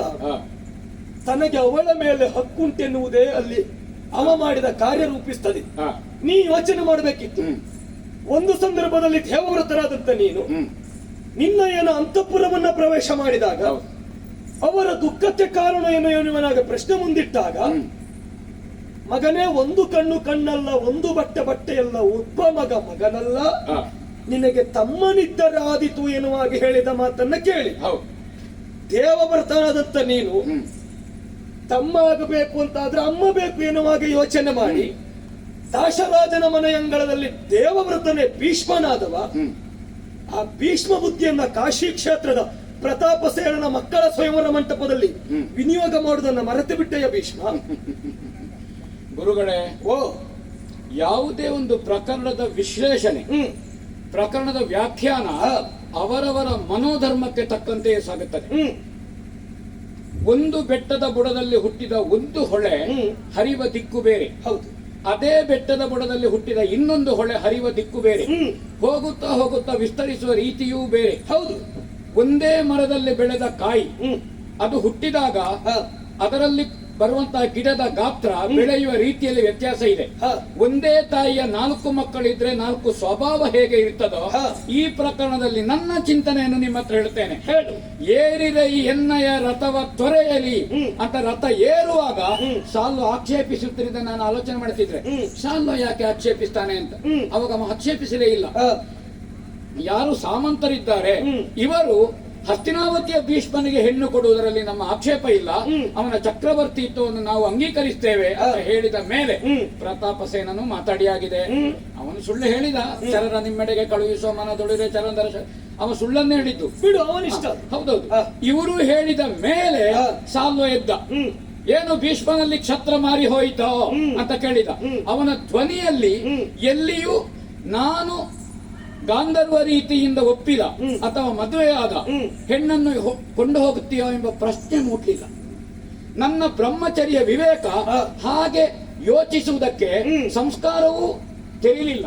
ಹಾಗೆ ನನಗದು ಅರ್ಥ ಆಗಲಿಲ್ಲ ಯಾಕೆ ಅಂತ. ಭೀಷ್ಮ, ಅಂಬೆ ನನ್ನ ಸಮ್ಮುಖದಲ್ಲಿ ಹೇಳಿದ ಮಾತು ಶಶಿಕುಲ ಎನ್ನುವಂತ ವಿಶಾಲ ವೃಕ್ಷದಲ್ಲಿ ಹೌದು ಹೇಳಿದ್ದೇನೆ. ಫಲದೋಪಾದಿಯಲ್ಲಿ ಬಂದಂತ ಭೀಷ್ಮ ಅರಿಗಜಗೆ ಪಂಚಾಸ್ಯನಾಗಿದ್ದವರು. ಹೌದು. ಇವತ್ತಿನ ದಿವಸ ವಸುಮತೀಶ್ವರ ಸಭೆಯ ಮಧ್ಯದಲ್ಲಿ ಕುಳಿತ ಹೆಣ್ಣು ಮಕ್ಕಳನ್ನು ಕರೆದುಕೊಂಡು ಹೋಗ್ತೇನೆ. ಹೌದು. ತಡೆವ ಗಂಡು ಗಲಿಗಳಿದ್ದರೆ ಬನ್ನಿ ಎನ್ನುವಾಗ ಹೇಳಿದ್ದೇನೆ. ಅವರೆಲ್ಲರೂ ನಿನಗೆ ಶರಣು ಬಂದದ್ದು ಸತ್ಯ. ಯಾಕೆ ಅವರು ಹೇಳಿದ್ರಂತೆ, ಭೀಷ್ಮನಿಗೆ ಕೊಡುವುದಾದ್ರೆ ನಮ್ಮದೇನು ಅಭ್ಯಂತರ ಇಲ್ಲ ಎನ್ನುವಾಗ. ಅವರು ಯಾಕ ಮಾತನ್ನ ಹೇಳಿದ್ದಾರೆ, ಅವರು ಗೆದ್ದರೆ ತಾವು ಮದುವೆಯಾಗಬೇಕು ಅಷ್ಟಕ್ಕೆ ಬಂದದ್ದು. ನೀ ಬಂದಾಗ ಗೆಲ್ಲುವುದಕ್ಕಾಗುವುದಿಲ್ಲ ಎನ್ನುವುದು ಗೊತ್ತಾಯ್ತು. ಆದ್ರೆ ಸಾಲ್ವ ಬಂದದ್ದು ಯಾರೇ ಬಂದರೂ ಗೆಲ್ಲುತ್ತೇನೆ ಎನ್ನುವಂತ ಆತ್ಮವಿಶ್ವಾಸದಿಂದ ಬಂದದ್ದು. ಅವಳ ಮೇಲೆ ಅಧಿಕಾರ ಇದ್ದದ್ದರಿಂದ ಒಬ್ಬ ಗಂಡ ಕುಂಟನೇ ಆಗಲಿ ಕುರುಡನೇ ಆಗಲಿ ತನ್ನ ಸಮ್ಮುಖದಲ್ಲಿ ತನ್ನ ಹೆಂಡತಿಗೆ ಅನ್ಯಾಯವಾಗುತ್ತದೆ ಎನ್ನುವುದನ್ನ ಅರ್ಥ ಆದ್ರೆ ಅವ ಎದ್ದು ನಿಲ್ಲುವುದಕ್ಕೆ ಪ್ರಯತ್ನ ಪಡ್ತಾನೆ. ಇಲ್ಲದದ್ದು ಹಾಗೆ ಅವಳು ನನ್ನವಳು, ನನಗೆ ಅಂಬೆಯ ಮೇಲೆ ಸರ್ವ ಅಧಿಕಾರ ಉಂಟು ಎನ್ನುವ ಕಾರಣಕ್ಕಾಗಿ ಅವಳನ್ನ ಅಪಹರಿಸುವ ಭೀಷ್ಮನನ್ನ ಕೆಡಹಬೇಕು ಎನ್ನುವ ಉದ್ದೇಶದಿಂದ ಎದ್ದದ್ದವ. ಅದು ನಿನಗೆ ಅರ್ಥ ಆಗ್ಲಿಲ್ಲ. ನನಗೆ ಅರ್ಥ ಆಗ್ಲಿಲ್ಲ. ಬಿಡು, ಅಲ್ಲಿಂದ ನೀ ಕರೆತಂದೆ.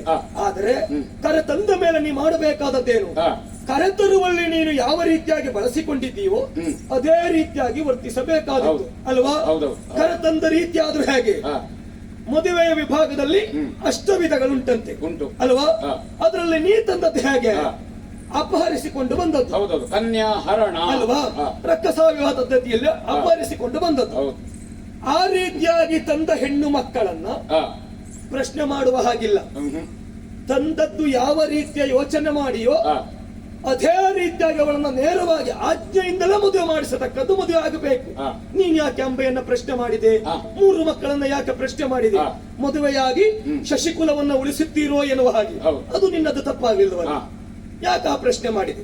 ಇನ್ನೊಂದು, ನಿನ್ನಲ್ಲಿ ಹೇಳಿಕೊಂಡಳಂತೆ ಸಿಕ್ಕ ಸಮಯವನ್ನ ಸದುಪಯೋಗ ಮಾಡಿಕೊಂಡ ಅಂಬೆ ತಾನು ಇಂಥವರನ್ನ ಇಷ್ಟಪಟ್ಟಿದ್ದೆ ಹೇಳಿದ್ದಾಳೆ ಅಲ್ವಾ, ಕಳುಹಿಸುವ ವ್ಯವಸ್ಥೆ ಮಾಡು ಎನ್ನುವ ಹಾಗೆ. ನೀ ವ್ಯವಸ್ಥೆ ಮಾಡಿದ್ದೀನುತ್ತ ವಿಷಯ ನನಗೂ ಬಂದು ಮುಟ್ಟಿದೆ. ಬ್ರಾಹ್ಮಣರ ಮುಖೇನ ಸೌಭನಗರಿಗೆ ಕಳುಹಿಸಿದ ನೀನು, ಅಲ್ಲಿ ಏನಾಯ್ತು ಎನ್ನುವ ಹಾಗೆ ನೀ ಕಳುಹಿಸಿದ ಬ್ರಾಹ್ಮಣರೇ ಒಂದು ನಿನಗೆ ವಿಷಯ ಮುಟ್ಟಿಸಿದ್ದಾರೆ ತಾನೇ. ಅಂಬೆಯನ್ನ ಸಾಲ್ವ ತಿರಸ್ಕಾರ ಮಾಡುವಲ್ಲಿ ಕಾರಣ ಏನು ಕೇಳಿದ್ರೆ, ಪ್ರಧಾನವಾದ ಕಾರಣ ಭೀಷ್ಮನ ರಥ ಏರಿ ನೀ ಹೋದವಳು ಎನ್ನುವುದೇ ಕಾರಣ ಅಲ್ವಾ. ಯೋಚನೆ ಮಾಡು, ನಿನ್ನನ್ನ ಅಪರಾಧ ಸ್ಥಾನದಲ್ಲಿ ನಿಲ್ಲಿಸಿ ಅಂಬೆಯನ್ನು ಅಪರಾಧಿ ಎನ್ನುವ ಹಾಗೆ ತಿರಸ್ಕಾರ ಮಾಡಿದ ಸಾಲ್ವನನ್ನ ನೀ ಪ್ರಶ್ನೆ ಮಾಡಬೇಕಾಗಿತ್ತು. ಅವನಿಂದ ಬಂದ ಅಪವಾದ ಎನ್ನುವಂತ ಕೊಳೆ ನಿನ್ನ ಶುಭ್ರವಸನಕ್ಕೆ ತಾಗಿದಾಗ ಅದನ್ನ ತೊಳೆದು ಸರಿ ಮಾಡಿಕೊಳ್ಳಬೇಕಾಗಿತ್ತು. ಸರಿ, ನೀನು ಯಾಕೆ ಸಾಲ್ವನನ್ನ ಪ್ರಶ್ನೆ ಮಾಡಲಿಲ್ಲ, ಯಾಕೆ ಅಪರಾಧ ಪಟ್ಟವನ್ನ ಕಟ್ಟಿದವನನ್ನ ಶಿಕ್ಷಿಸಲಿಲ್ಲ, ಯಾಕೆ ಅಂಬೆಗೆ ಮಾಡಿದ ಅನ್ಯಾಯಕ್ಕೆ ಪ್ರತಿಕಾರ ಎನ್ನುವ ರೀತಿಯಲ್ಲಿ ಅವರನ್ನ ಒಂದುಗೂಡಿಸುವ ಪ್ರಯತ್ನ ಮಾಡಲಿಲ್ಲ. ಅದಕ್ಕೆ ಉತ್ತರ ಬೇಕು ನನಗೆ. ಗುರುಗಳೇ, ತಮ್ಮ ಪ್ರಶ್ನೆ ಇರುವಂತಹದ್ದು ಸಾಲ್ವನ ಆಕ್ಷೇಪ ಭೀಷ್ಮನ ಮೇಲೆ ಇದೆ. ಹೌದು, ಹೌದಲ್ವ ಇದ್ದದ್ದು. ಹೌದು, ತಾವು ಹೇಳಿದ್ದು ಹೌದು. ಆದ್ರೆ ಒಂದು ಏನು, ಊರಿನವರು ಎಷ್ಟು ಆಕ್ಷೇಪ ಮಾಡಬಹುದು ಹೌದಾ. ಈಗ ಕಾಮಧೇನುವಿನ ಕೆಚ್ಚಲಿನಲ್ಲಿ ವಿಷ ಒಮಿಸುವುದಕ್ಕುಂಟ ಇಲ್ಲ. ಯಾವನೋ ಒಬ್ಬ ಹೇಳಿದನಂತೆ, ಇಲ್ಲ ಕಾಮಧೇನುವಿನ ಕೆಚ್ಚಲಿನಲ್ಲಿ ವಿಷ ಒಮಿಸಿದೆ, ನಾನು ನೋಡಿದ್ದೇನೆ ಅಂತ. ಹಾಗೆ ಅವ ನೋಡಿದ್ದು ಕಾಮಧೇನು ಅಲ್ಲ ಅಂತ ಅರ್ಥ, ಅಥವಾ ಕಾಮಧೇನುವನ್ನು ತಿಳ್ಕೊಳ್ಳುವ ಸಂಸ್ಕಾರ ಅವನಿಗಿಲ್ಲ ಅಂತ ಅರ್ಥ. ಬೆಣ್ಣೆಯಲ್ಲಿ ಒಬ್ಬ ಕಲ್ಲು ಹುಡುಕಿದನಂತೆ, ಹಾಗಂತ ಬೆಣ್ಣೆಯಲ್ಲಿ ಕಲ್ಲು ಬರ್ಲೇ ಇಲ್ಲ, ಹುಡುಕಿದ್ರು. ಆ ಕಾರಣದಿಂದ ಕೆಲವರು ಬೆಣ್ಣೆಯಲ್ಲಿ ಕಲ್ಲು ಹುಡುಕುವವರಿದ್ದಾರೆ, ಕಾಮಧೇನುವಿನ ಕೆಚ್ಚಲಿನಲ್ಲಿ ವಿಷ ಹುಡುಕುವವರಿದ್ದಾರೆ, ಇಂಥ ಅನೇಕರಿದ್ದಾರೆ. ಆ ಕಾರಣದಿಂದ ಅವರವರ ಸಂಸ್ಕಾರದಂತೆ ನಡೆಯುತ್ತದೆ. ಒಬ್ಬ ಸಾಲ್ವನನ್ನ ಆಕ್ಷೇಪಿಸಿದ ಎನ್ನುವುದಕ್ಕೆ ನನ್ನ ಬ್ರಹ್ಮಚರ್ಯ ಕಳೆದು ಹೋಗುವುದಿಲ್ಲ. ಮತ್ತೆ ಆಕ್ಷೇಪ ಇರುವಂತದ್ದು ವೈಯಕ್ತಿಕವಾಗಿ ಭೀಷ್ಮನನ್ನು ಬೆರೆತು ಬಂದವಳು ಅಂತ ಹೇಳಿದನಂತೆ. ಪ್ರತಿಜ್ಞಾಬದ್ಧನಾದ ಬ್ರಹ್ಮಚರ್ಯವನ್ನು ಅನುಷ್ಠಾನಿಸುತ್ತಿರುವಂತಹ, ಅದಕ್ಕೆ ಪ್ರತಿಫಲವಾಗಿ ಇಚ್ಛಾಮರಣಿಯಾಗಿ ವರವನ್ನು ಪಡೆದಂತಹದ್ದು, ಆ ವರ ನನಗೆ ಫಲವನ್ನು ಕೊಡ್ತಾ ಉಂಟು.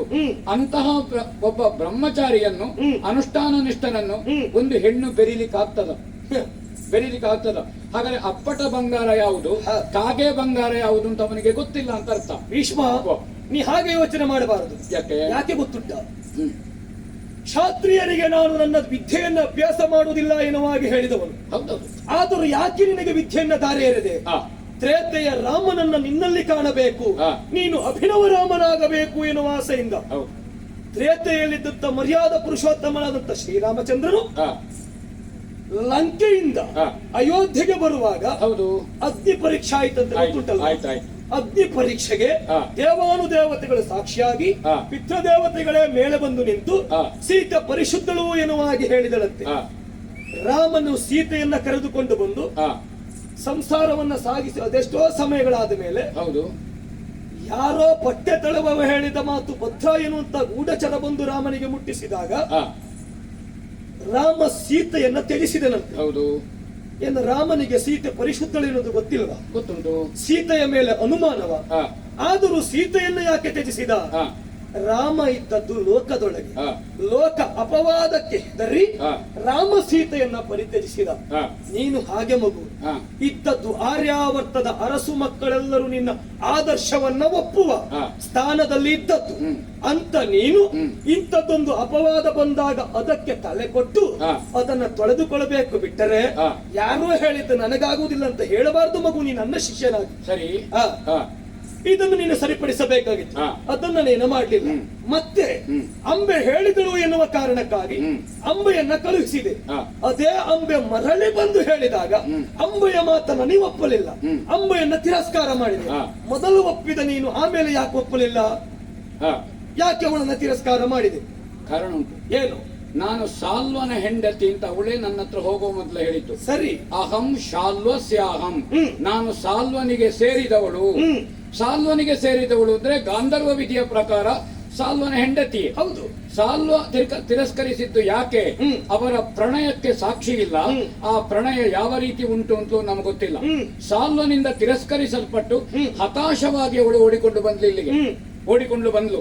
ಅಂತಹ ಅಂಬೆಯನ್ನು ಅವಾಗ ನಾನು ಏನಾಗ್ತದೆ, ಸಾಲ್ವನ ಹತ್ರ ಅವಳಿಗೆ ವಿಚ್ಛೇದನವೂ ಆಗ್ಲಿಲ್ಲ, ಹಾಗಂತ ಸಾಲ್ವ ಸ್ವೀಕರಿಸಲಿಲ್ಲ. ಇನ್ನೊಬ್ಬನ ಹೆಂಡತಿಯನ್ನು ನನ್ನ ತಮ್ಮನಿಗೆ ತಂದು ಮದುವೆ ಮಾಡ್ಲಿಕ್ಕೆ ಆಗ್ತದ? ಯಾಕೆಂದ್ರೆ ಅವ ಹೇಳಿ ಕೇಳಿ ಅರ್ಧ ಕ್ಷತ್ರಿಯ ಅಥವಾ ಒಬ್ಬ ಕ್ಷತ್ರಿಯನ ಹೆಂಡತಿಯೇ ಆಗಲಿ, ಅವನನ್ನು ತಂದು ನನ್ನ ಚಕ್ರವರ್ತಿ ಸಿಂಹಾಸನಕ್ಕೆ ಮದುವೆ ಮಾಡಿದೆ ಅಂತಾದ್ರೆ ಒಟ್ಟು ನನ್ನ ವ್ಯವಸ್ಥೆಯೇ ತಲೆ ಸರಿ ಇಲ್ಲದಂತಾಗುದಿಲ್ಲ, ಅವಿವೇಕಿ ವ್ಯವಸ್ಥೆ ಆಗುದಿಲ್ಲ. ಅಂಬೆಯ ಆ ಪ್ರಕರಣಕ್ಕೆ ಅವಳೇ ಹೊಣೆ ಹೊರತು ಅದಕ್ಕೆ ನನ್ನನ್ನು ಹೊಣೆ ಮಾಡ್ಲಿಕ್ಕೆ ಆಗುದಿಲ್ಲ. ಹೊಣೆ ಆಗಬೇಕು. ನೀನು ಯಾಕೆ ಗೊತ್ತುಂಟು? ಯಾಕೆ? ಅಂಬೆ ಮೊದಲು ಕಣ್ಣೀರಿಟ್ಟವಳಲ್ಲ. ನೀ ಬಂದು ಸ್ವಯಂವರ ಮಂಟಪವನ್ನು ಪ್ರವೇಶ ಮಾಡಿ ನೀ ತಂದದ್ದು ಹಸ್ತಿನಾವತಿಗೆ, ನೀ ಕಳುಹಿದ್ದು ಸೌಭನಗರಿಗೆ. ಎಲ್ಲಿಯೂ ತನಗೆ ಸರಿಯಾದ ವ್ಯವಸ್ಥೆಗಳು ಸಿಗದೇ ಇದ್ದ ಕಾರಣ ಇಂಥದ್ದೊಂದು ಅವ್ಯವಸ್ಥೆ ನನ್ನ ಬದುಕಿನಲ್ಲಿ ಆಗುವುದಕ್ಕೆ ಭೀಷ್ಮನೇ ಕಾರಣ ಎನ್ನುವ ಹಾಗೆ. ಇಲ್ಲ ಗುರುಗಳೇ, ಹಾಗ ಆಗ್ಲಿಲ್ಲ. ಯಾಕಾಗ್ಲಿಲ್ಲ? ಯಾಕಂದ್ರೆ ಸ್ವಯಂವರಕ್ಕೆ ಮೊದಲೇ ಅವಳು ಸಾಲ್ವನನ್ನು ಮೆಚ್ಚಿದ್ದಾಳೆ. ಸರಿ. ಈಗ ಅವಳು ಸಾಲ್ವನನ್ನು ಮೆಚ್ಚಿದ್ದಾಳೆ ಮಾತ್ರ ಅಲ್ಲ, ಸಾಲ್ವನತ್ತೆ ಅವಳೇ ಹೇಳಿದ ಮಾತು, ನನ್ನ ತಂಗಿಯರನ್ನು ಅಪ್ಪ ಯಾರಿಗೆ ಬೇಕಾದರೂ ಕೊಡ್ಲಿ, ನಾನು ನಿನ್ನನ್ನು ಓಲೈಸಿ ಬರ್ತೇನೆ ಅಂತ ಅವಳು ಹೇಳಿದ ಮಾತು. ಇದು ಅವಳದ್ದೇ ಮಾತು. ಅವಳು ಹಾಗೆ ಹೇಳಿದವಳು ವರಹ ಮಾಲಿಕೆಯನ್ನು ಹಿಡ್ಕೊಂಡು ಮದುವೆ ಮಂಟಪದಲ್ಲಿ ನಿಂತಿದ್ದಾಳೆ. ಏನು ಮಾಡೋಣ ಹೇಳು? ಅಪ್ಪನಿಗೆ ವಿಷಯ ಮುಟ್ಟಿಸುವ ಧೈರ್ಯ ಅವಳಿಗಿರದೇ ಇರಬಹುದು. ಅಪ್ಪನ ಆಜ್ಞೆ ಶಿರೋಧಾರ ಪಾಲಿಸಬೇಕು ಎನ್ನುವ ಕಾರಣಕ್ಕಾಗಿ ಅವಳು ಅಲ್ಲಿಗೆ ಬಂದದ್ದಿರಬಹುದು. ಒಂದು. ಇನ್ನೊಂದು, ಅದೇ ಅಂಬೆ ನನ್ನ ಸಮ್ಮುಖದಲ್ಲಿ ಹೇಳಿದ್ದಾಳೆ, ಸಾಲ್ವನನ್ನ ಕಂಡದ್ದು ಸತ್ಯ. ಸಾಲ್ವನೇ ಹೇಳಿದನಂತೆ, ತಾರುಣೀಶರು ಬಂದರು ಒಳಿತಾಯ್ತು, ಬಂದ ಧರಣಿ ಪಾಲಕರನ್ನ ನಾಗೆಲ್ಲುತ್ತೇನೆ ಎನ್ನುವ ಹಾಗೆ ಅಂಬೆಗೂ ವಿಶ್ವಾಸ ಬರುವ ಮಾತನ್ನಾಡಿದ್ದರಿಂದ ಅವಳಿಗೂ ಅದೇ ಧೈರ್ಯ ಇರಬಹುದು. ಅಪ್ಪನ ಮಾತನ್ನ ಒಪ್ಪಿನ ಸ್ವಯಂವರ ಮಂಟಪವನ್ನು ಇವತ್ತು ಪ್ರವೇಶ ಮಾಡಿದ್ರೆ ಸಾಲ್ವ ಹೇಳ್ತಾನೆ, ಬಂದ ಧರಣಿ ಪಾಲಕರನ್ನ ಗೆಲ್ಲುತ್ತೇನೇನು ಹಾಗೆ. ಗೆದ್ದ ಸಾಲ್ವನಿಗೆ ನಾ ಮಾಲೆ ಹಾಕುವುದು. ಇತ್ತ ಅಪ್ಪನ ಮಾತು ನಡೆಯಿತು, ಅತ್ತ ಸಾಲ್ವನಿಗೆ ನಾ ಮನಸಾರೆ ಮೆಚ್ಚಿಕೊಟ್ಟ ಮಾತು ಈಡೇರಿತು ಎನ್ನುವ ಕಾರಣಕ್ಕಾಗಿ ಅವಳು ಸಾಲ್ವನ ಭರವಸೆಯ ಮಾತು ಅವ ಈಡೇರಿಸ್ತಾನೆ, ಹಾಗೆ ಮಾಡ್ತಾನೆ ಅಂತ, ಹೀಗೆ ಮಾಡ್ತಾನೆ ಅಂತ, ಅದೆಲ್ಲ ಬಾಲಿಶ ನಿರ್ಣಯಗಳು. ನಾನು ಅದಕ್ಕೆ ಬದ್ಧನಲ್ಲ. ಈಗ ಸಾಲ್ವ ಗೆದ್ರೆ ಮಾಲೆ ಹಾಕ್ತೇನೆ ಅಂತ ಅವಳಿಗುಂಟು, ಇವಳು ಗೆದ್ರೆ ಅವನೊಟ್ಟಿಗೆ ಹೋಗ್ತಾನೆ ಅಂತ ಅವನಿಗುಂಟು, ಹಾಗೆಂತ ಗೆಲ್ತಾನೆ ಅಂತ ಎಂಬ ವಿಶ್ವಾಸ ಇವಳಿಗೂ ಇಲ್ಲ. ತಂಗಿಯರನ್ನು ಯಾರಿಗೆ ಬೇಕಾದ್ರೂ ಕೊಡ್ಲಿ ಎಂಬ ಇವಳ ಮಾತಿನಲ್ಲಿ ಸಾಲ್ವ ಗೆಲ್ತಾನೆ ಅಂತ ಪೂರ್ಣ ವಿಶ್ವಾಸ ಇವಳಿಗೆ ಇಲ್ಲ ಅಂತ ಸ್ಪಷ್ಟವೇ ಅಲ್ವೋ? ಅವನಿಗೂ ಪೂರ್ಣ ವಿಶ್ವಾಸ ಇಲ್ಲದಿದ್ರು ಸಾಲ್ವನಿಗೆ ಉಂಟಲ್ಲ ದಾರುಣೀಶ್ವರನ ಗೆಲ್ತೇನೆ ಹೌದೌದು, ಇವರ ವಿಶ್ವಾಸಕ್ಕೆ ಭೀಷ್ಮ ಯಾಕೆ ಶ್ವಾಸವನ್ನು ಕಟ್ಟಿಕೊಡಬೇಕು? ಅವರವರ ವಿಶ್ವಾಸ ಅವರವರಿಗೆ. ನನಗೆ ನನ್ನ ವಿಶ್ವಾಸವೇ ಮುಖ್ಯ ಹೊರತು ಭೀಷ್ಮ. ನನಗೆ ಅವರ ವಿಶ್ವಾಸ ಅಲ್ಲ. ಅಂಬೆ ತಾಯಿಗೆ ಹೇಳಿದ್ಲ, ಬರಹ ಮಾಲಿಕೆಯನ್ನು ಹಿಡ್ಕೊಂಡು ನಿಂತಿದ್ದಾಳೆ. ಹಾಗಾದ ಕಾರಣ ಪಣಕ್ಕೆ ಬದ್ಧರಾದಂತಹ ಹೆಣ್ಮಕ್ಕಳು ರಥ ಏರ್ಲಿಕ್ಕೆಯೇ ಹೊರತು ಇನ್ನೊಬ್ಬನ ಹೆಂಡತಿಯರು ರಥ ಏರಿ ಅಂತ ನನ್ನ ಕರೆ ಇಲ್ಲ. ಭೀಷ್ಮ, ಅವರ ವಿಶ್ವಾಸಕ್ಕೆ ನಿನ್ನ ಶ್ವಾಸ ಕಟ್ಟಿಕೊಂಡರೆ ಆಕ್ಷೇಪ ಮೊದಲಾರು ಮಾಡಿಲ್ಲ ಆಗಿತ್ತು, ಈಗ ಮಾಡಬೇಕು. ಯಾಕೆ? ಕಟ್ಟಿಕೊಂಡ ಶ್ವಾಸ ಬಿಟ್ಟದ್ದು ನೀನು ಕಾಶಿ ಕ್ಷೇತ್ರದ ಸ್ವಯಂವರ ಮಂಟಪದಲ್ಲಿ. ಸರಿ. ಅಲ್ಲಿ ನೀ ಶ್ವಾಸ ಬಿಟ್ಟದರಿಂದ ನಿನ್ನ ಶ್ವಾಸವನ್ನ ಕಟ್ಟಬೇಕಾದ ಪರಿಸ್ಥಿತಿ ಈಗ ನಿರ್ಮಾಣ ಆಗಿದೆ, ತಂದಾಗಿದೆ. ಅಂಬೆಗೆ ನಿನ್ನಿಂದ ಅನ್ಯಾಯ ಆಗಿದೆ. ಅಂಬೆ ಕಣ್ಣೀರಿಡುತ್ತಾ ಇದ್ದಾಳೆ. ಅವಳ ಕಣ್ಣೀರಿಗೆ ಕಾರಣೀಕರ್ತ ನೀನಾದದ್ದರಿಂದ, ಹಸ್ತಿನಾವತಿಗೆ ನೀ ತಂದದರಿಂದ ಒಂದು ಕೆಲಸ ಮಾಡಬೇಕು. ಹೇಗೆ ಹೇಳುವ? ಅಂಬೆಗಾದ ಅನ್ಯಾಯ ದೂರ ಆಗಬೇಕು. ಅಂಬೆ ಸಂತೋಷದಿಂದ ಇರಬೇಕು. ತಮ್ಮನಿಗಾಗಿ ತಂದದ್ದು ತಮ್ಮನನ್ನ ಮದುವೆ ಆಗದೆ ಇದ್ದ ಕಾರಣ ತಂದ ಅಂಬೆಯನ್ನ ನೀ ಮದುವೆ ಆಗತಕ್ಕದ್ದು. ಒಳ್ಳೆದುಂಟು ಗುರುಗಳೇ, ಒಳ್ಳೆದುಂಟು ಇದು. ತಂದೆ ಗೋತುಗ ಬ್ರಹ್ಮಚರ್ಯ ದೋಳಿಗ ಭೀಷ್ಮ ಎಂದಿಗಾದರೂ ದುರ್ಮಾರ್ಗದಲ್ಲಿ ನಿಂದಿತ ವಹ ಕಾರ್ಯ ಗೈವೆನೇ ಗುರುರಾಯ. ಸಂವೇಗರಿಗೆ ಮತ್ತಿನ್ನೂ ನನ್ನ ವಿವೇಕದಲ್ಲಿ ಅಂಬೆಯದ್ದು ಸ್ವಯಂಕೃತ ಅಪರಾಧ. ಆ ಪ್ರಕರಣದಲ್ಲಿ ನಾನು ಪ್ರವೇಶ ಮಾಡಿದ್ದೇನೆ. ನಾನು ಪ್ರಕರಣಕ್ಕೆ ಪ್ರವೇಶ ಮಾಡದೇ ಇರ್ತಿದ್ರೆ ನಿರಾತಂಕವಾಗಿ ಅಂಬೆಗೆ ಮದುವೆ ಆಗ್ತಿತ್ತು ಅಂತ ತಮ್ಮ ಅಂಬೋಣ. ಅವಳು ಇಷ್ಟದಂತೆ ಆಗ್ತಾ ಇತ್ತದು ಆಗಲಿ. ಅಥವಾ ನನ್ನ ಪ್ರವೇಶದಿಂದ ಅಂಬೆಗೊಂದು ನನ್ನಿಂದ ಒಂದು ಪ್ರಮಾದ ನಡೆದು ಹೋಯಿತು. ಪ್ರಮಾದ ಆದ್ರೆ ಅವಳಿಗೆ ನೋವಾದದ್ದು ಸತ್ಯ ಅಲ್ವಾ? ಇನ್ನೊಬ್ಬರಿಗೆ ನೋವು ಕೊಟ್ಟು ಸಂತೋಷ ಪಡುವುದು ನನ್ನ ಪ್ರವೃತ್ತಿ ಅಲ್ಲ. ಆದ್ರೆ ಇವಾಗ ಈಗಿನ ಪ್ರಕರಣ ಪರಹಿಂಸಾ ಪ್ರಿಯನಲ್ಲ. ಆದ್ರೆ ತಾವೊಂದು ಮಾತು ಹೇಳಿದೆ, ನಿಮ್ಮನ್ನು ಆಕ್ಷೇಪಿಸುವುದೇ ನನ್ನ ಉದ್ದೇಶ ಅಲ್ಲ. ಇಲ್ಲಿ ಅದು ಆಗಲೂ ಕೂಡದು. ನಾನು ಮದುವೆ ಆಗಬೇಕು, ಆಗಬಹುದು. ಆದ್ರೆ ಏನಾಗ್ತದೆ ಆಗ? ಈ ಅಪಮಾದವನ್ನು ತೊಡೆಯುವುದಕ್ಕೆ ಬೇಕಾಗಿ, ಈ ಪ್ರಮಾದವನ್ನು ತಿದ್ದುವುದಕ್ಕೆ ಬೇಕಾಗಿ ನನ್ನ ಬದುಕಿನುದ್ದಕ್ಕೂ ನಾನು ಪರಿಹರಿಸಲಾಗದ ಒಂದು ಮಹಾ ಅಪರಾಧ ನನ್ನಿಂದ ನಡೆದು ಹೋಗ್ತದೆ. ಹೌದೌದು. ಯಾಕೆ? ಮನೆಗೆ ಬೆಂಕಿ ಬಿತ್ತಂತೆ ಗುರುಗಳೇ. ತೊಟ್ಟಿಲಿನಲ್ಲಿ ಮಗು ಉಂಟು. ಆ ಮಗುವಿನ ಮತ್ತು ತೊಟ್ಟಿಲನ್ನು ಸೇರಿಸಿದ್ರೆ ಹೆಚ್ಚಿನ ತೂಕದ ಬಂಗಾರದ ಪೆಟ್ಟಿಗೆ ಆಚೆ ಉಂಟು. ಮುರಿದು ಬೀಳುತ್ತದೆ ಬೆಂಕಿ ಸಹಿತ. ಒಳಗೆ ಹೋಗಿ ಹೊರಗೆ ಬರ್ಲಿಕ್ಕೆ ಒಂದೇ ಅವಕಾಶ, ಒಂದೋ ಖಜಾನೆ ತರಲಿಕ್ಕೆ, ಇಲ್ಲದಿದ್ರೆ ಮಗುವನ್ನು ತರಲಿಕ್ಕೆ. ಮಗು ಮತ್ತು ತೊಟ್ಟಿಲಿನಷ್ಟು ತೂಕದ ಖಜಾನೆಯಲ್ಲಿರುವ ಬಂಗಾರವನ್ನು ತರಬೇಕೋ, ತೊಟ್ಟಿಲಿನಲ್ಲಿರುವ ಬಂಗಾರದಂತ ಮಗುವನ್ನು ತರಬೇಕೋ? ಮಗುವನ್ನು ತರಬೇಕು. ಆ ಕೆಲಸವನ್ನು ನಾ ಮಾಡಿದೆ.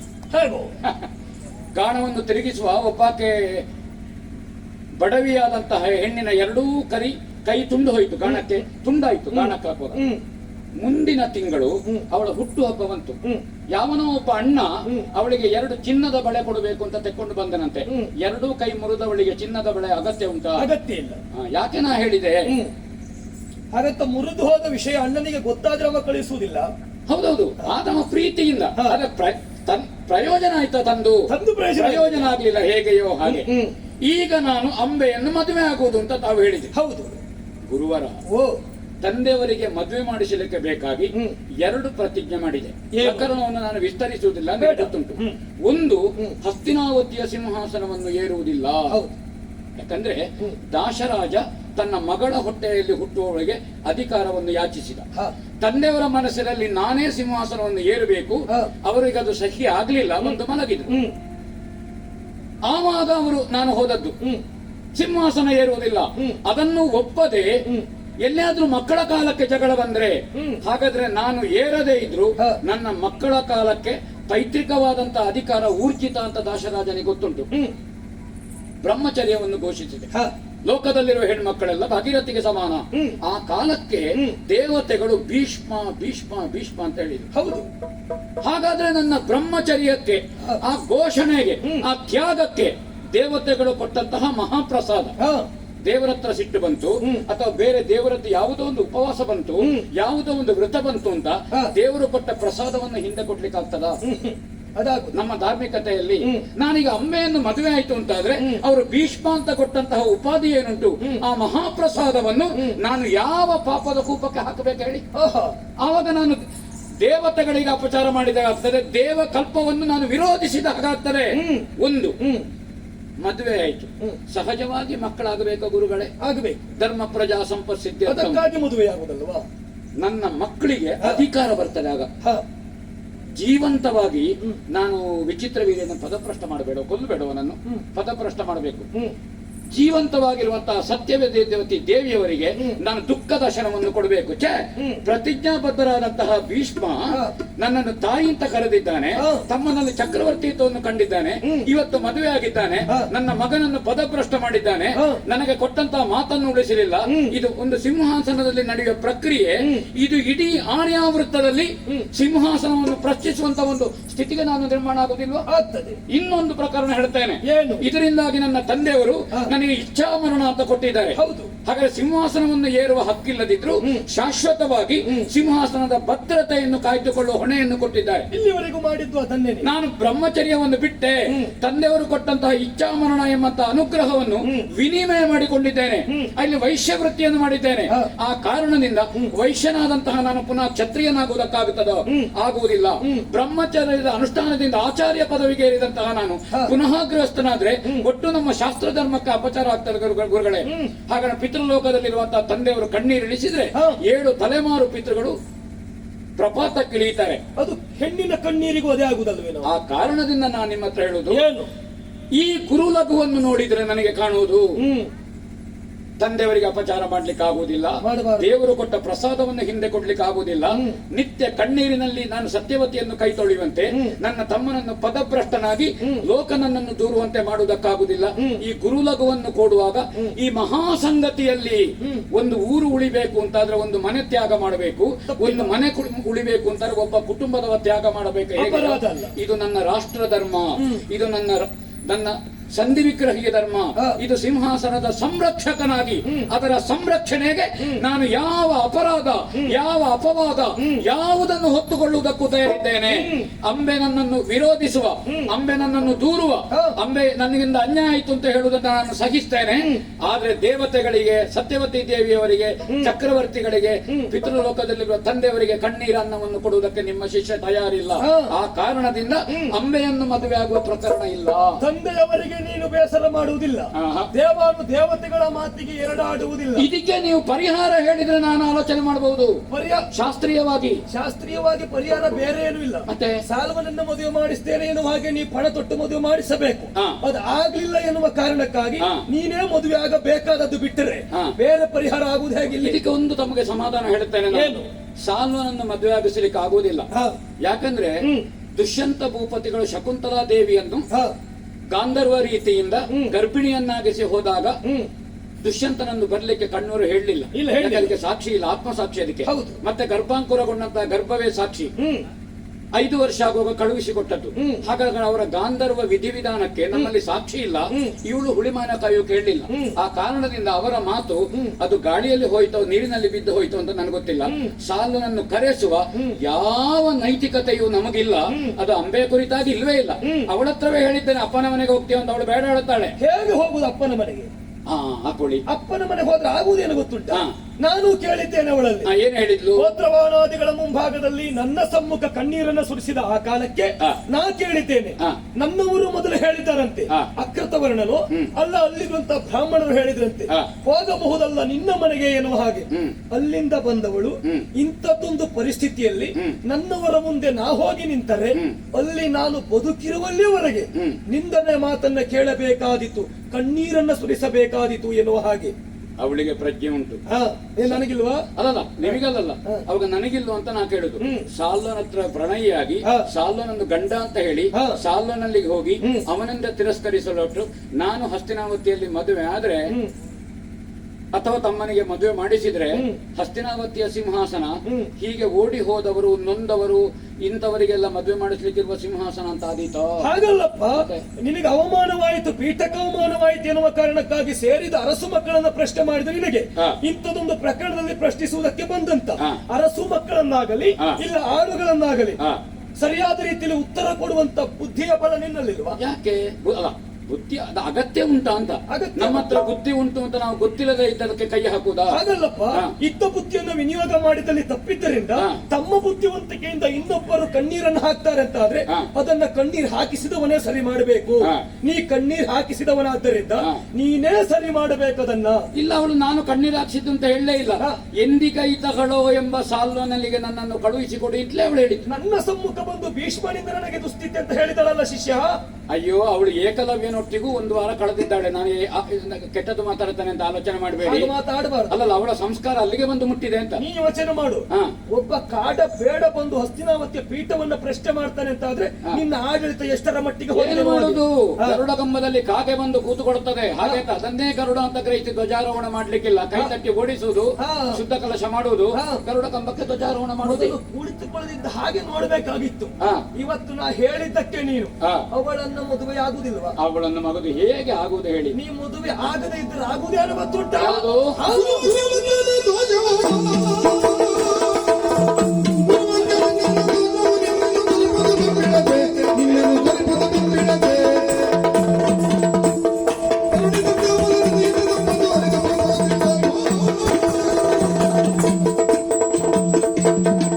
ಭೀಷ್ಮ ಪೂಜ್ಯರೇ, ತಂದೆಯ ಮಾತನ್ನ ಈಡೇರಿಸಿದ್ದು ಹಾ. ದೇವಾನು ದೇವತೆಗಳಿಗೆ ತೃಪ್ತಿಪಡಿಸಬೇಕು. ಹಾ. ಅವರು ಆಡಿದ ಮಾತು, ಹಾ. ಅವರು ನುಡಿದಂತೆ ನಾನು ನಡೆದುಕೊಳ್ಳುತ್ತೇನೆ ಎನ್ನುವ ಹಾಗೆ ಭೀಷ್ಮನಾದ ನೀನು ಹಾ. ಅವರಿಗೆ ನೋವಾಗ್ತದೆ ಎನ್ನುವ ಕಾರಣಕ್ಕಾಗಿ ನೀ ಆಚರಿಸುವ ಧರ್ಮ ಬಿಡುವವನಲ್ಲ. ಇಲ್ಲ. ಅಪ್ಪನನ್ನ ನೋಡಿದ್ದು ನೀ ಮೊದಲಲ್ಲ. ಆಹಾ. ನೀನು ಬುದ್ಧಿ ಬಂದು 36 ವರ್ಷ ಕಳೆದ ಬಳಿಕ ನಿನ್ನ ಅಪ್ಪನನ್ನ ನೀ ಕಂಡದ್ದು. ಹಾ. ಅಲ್ಲಿಯವರೆಗೆ ನಿನ್ನ ಸಂಸ್ಕಾರವೋ, ಹಾ. ನಿನಗ ಬೇಕಾದ ವಿದ್ಯೆಯೋ, ಹಾ. ಸಕಲವನ್ನ ಧಾರೆ ಎರೆದವನು ನಾನು, ಹಾ. ಗುರು ನಾನು. ಹೌದು. ನಾ ಬಂದಾಗಲೇ ನೀ ಪೂಜಿಸಿದೆ. ಹಾ. ಗುರು ಬ್ರಹ್ಮ, ಗುರು ವಿಷ್ಣು, ಗುರುದೇವೋ ಮಹೇಶ್ವರ ಎನ್ನುವ ಹಾಗೆ. ಸಂಶಯವೇ ಇಲ್ಲ. ಹೌದಲ್ವಾ? ಹಾ. ಇಲ್ಲ ಆಗುವುದೇನು ಗೊತ್ತುಂಟ? ಹಾ. ಗುರುವಿನ ವಾಕ್ಯವನ್ನ ವಿರೋಧಿಸಿದ್ರೆ, ಹಾ. ಹೆಣ್ಣಿನ ಕಣ್ಣೀರಿಗೆ ಕಾರಣೀಕರ್ತನಾದ್ರೆ, ಹಾ. ಹೆಣ್ಣಿನ ಕಣ್ಣೀರು ಭೂಮಿಗೆ ಬಿದ್ದರೆ ಹಾ. ನಿನಗಿಂತ ಮುಂದಿನ 7 ತಲೆಮಾರು, ಹಾ. ನಿನ್ನ ಹಿಂದಿನ 7 ತಲೆಮಾರು ಹಾ. ಸರ್ವರು ಪಾಪದ ಕೂಪದಲ್ಲಿ ಬಿದ್ದು ಸಂತಾಪವನ್ನು ವ್ಯಕ್ತಪಡಿಸಬೇಕಾಗ್ತದೆ. ಹಾ. ಹಾಗಾಗಿ ಹೇಳ್ತಾ ಇದ್ದೇನೆ, ಗುರುವಾಕ್ಯ ಉಲ್ಲಂಘನೆ ಮಾಡಿದ್ರೆ ದೋಷ ತಟ್ಟುತ್ತಾರೆ ಭೀಷ್ಮನಿಗೆ. ಗುರುಗಳೇ, ಹಾ. ನೀವು ಪುರುಷ ದ್ವೇಷಿಯ ಹೇಗೆ? ಯಾಕೆ? ಯಾಕಂದ್ರೆ ಹಾ.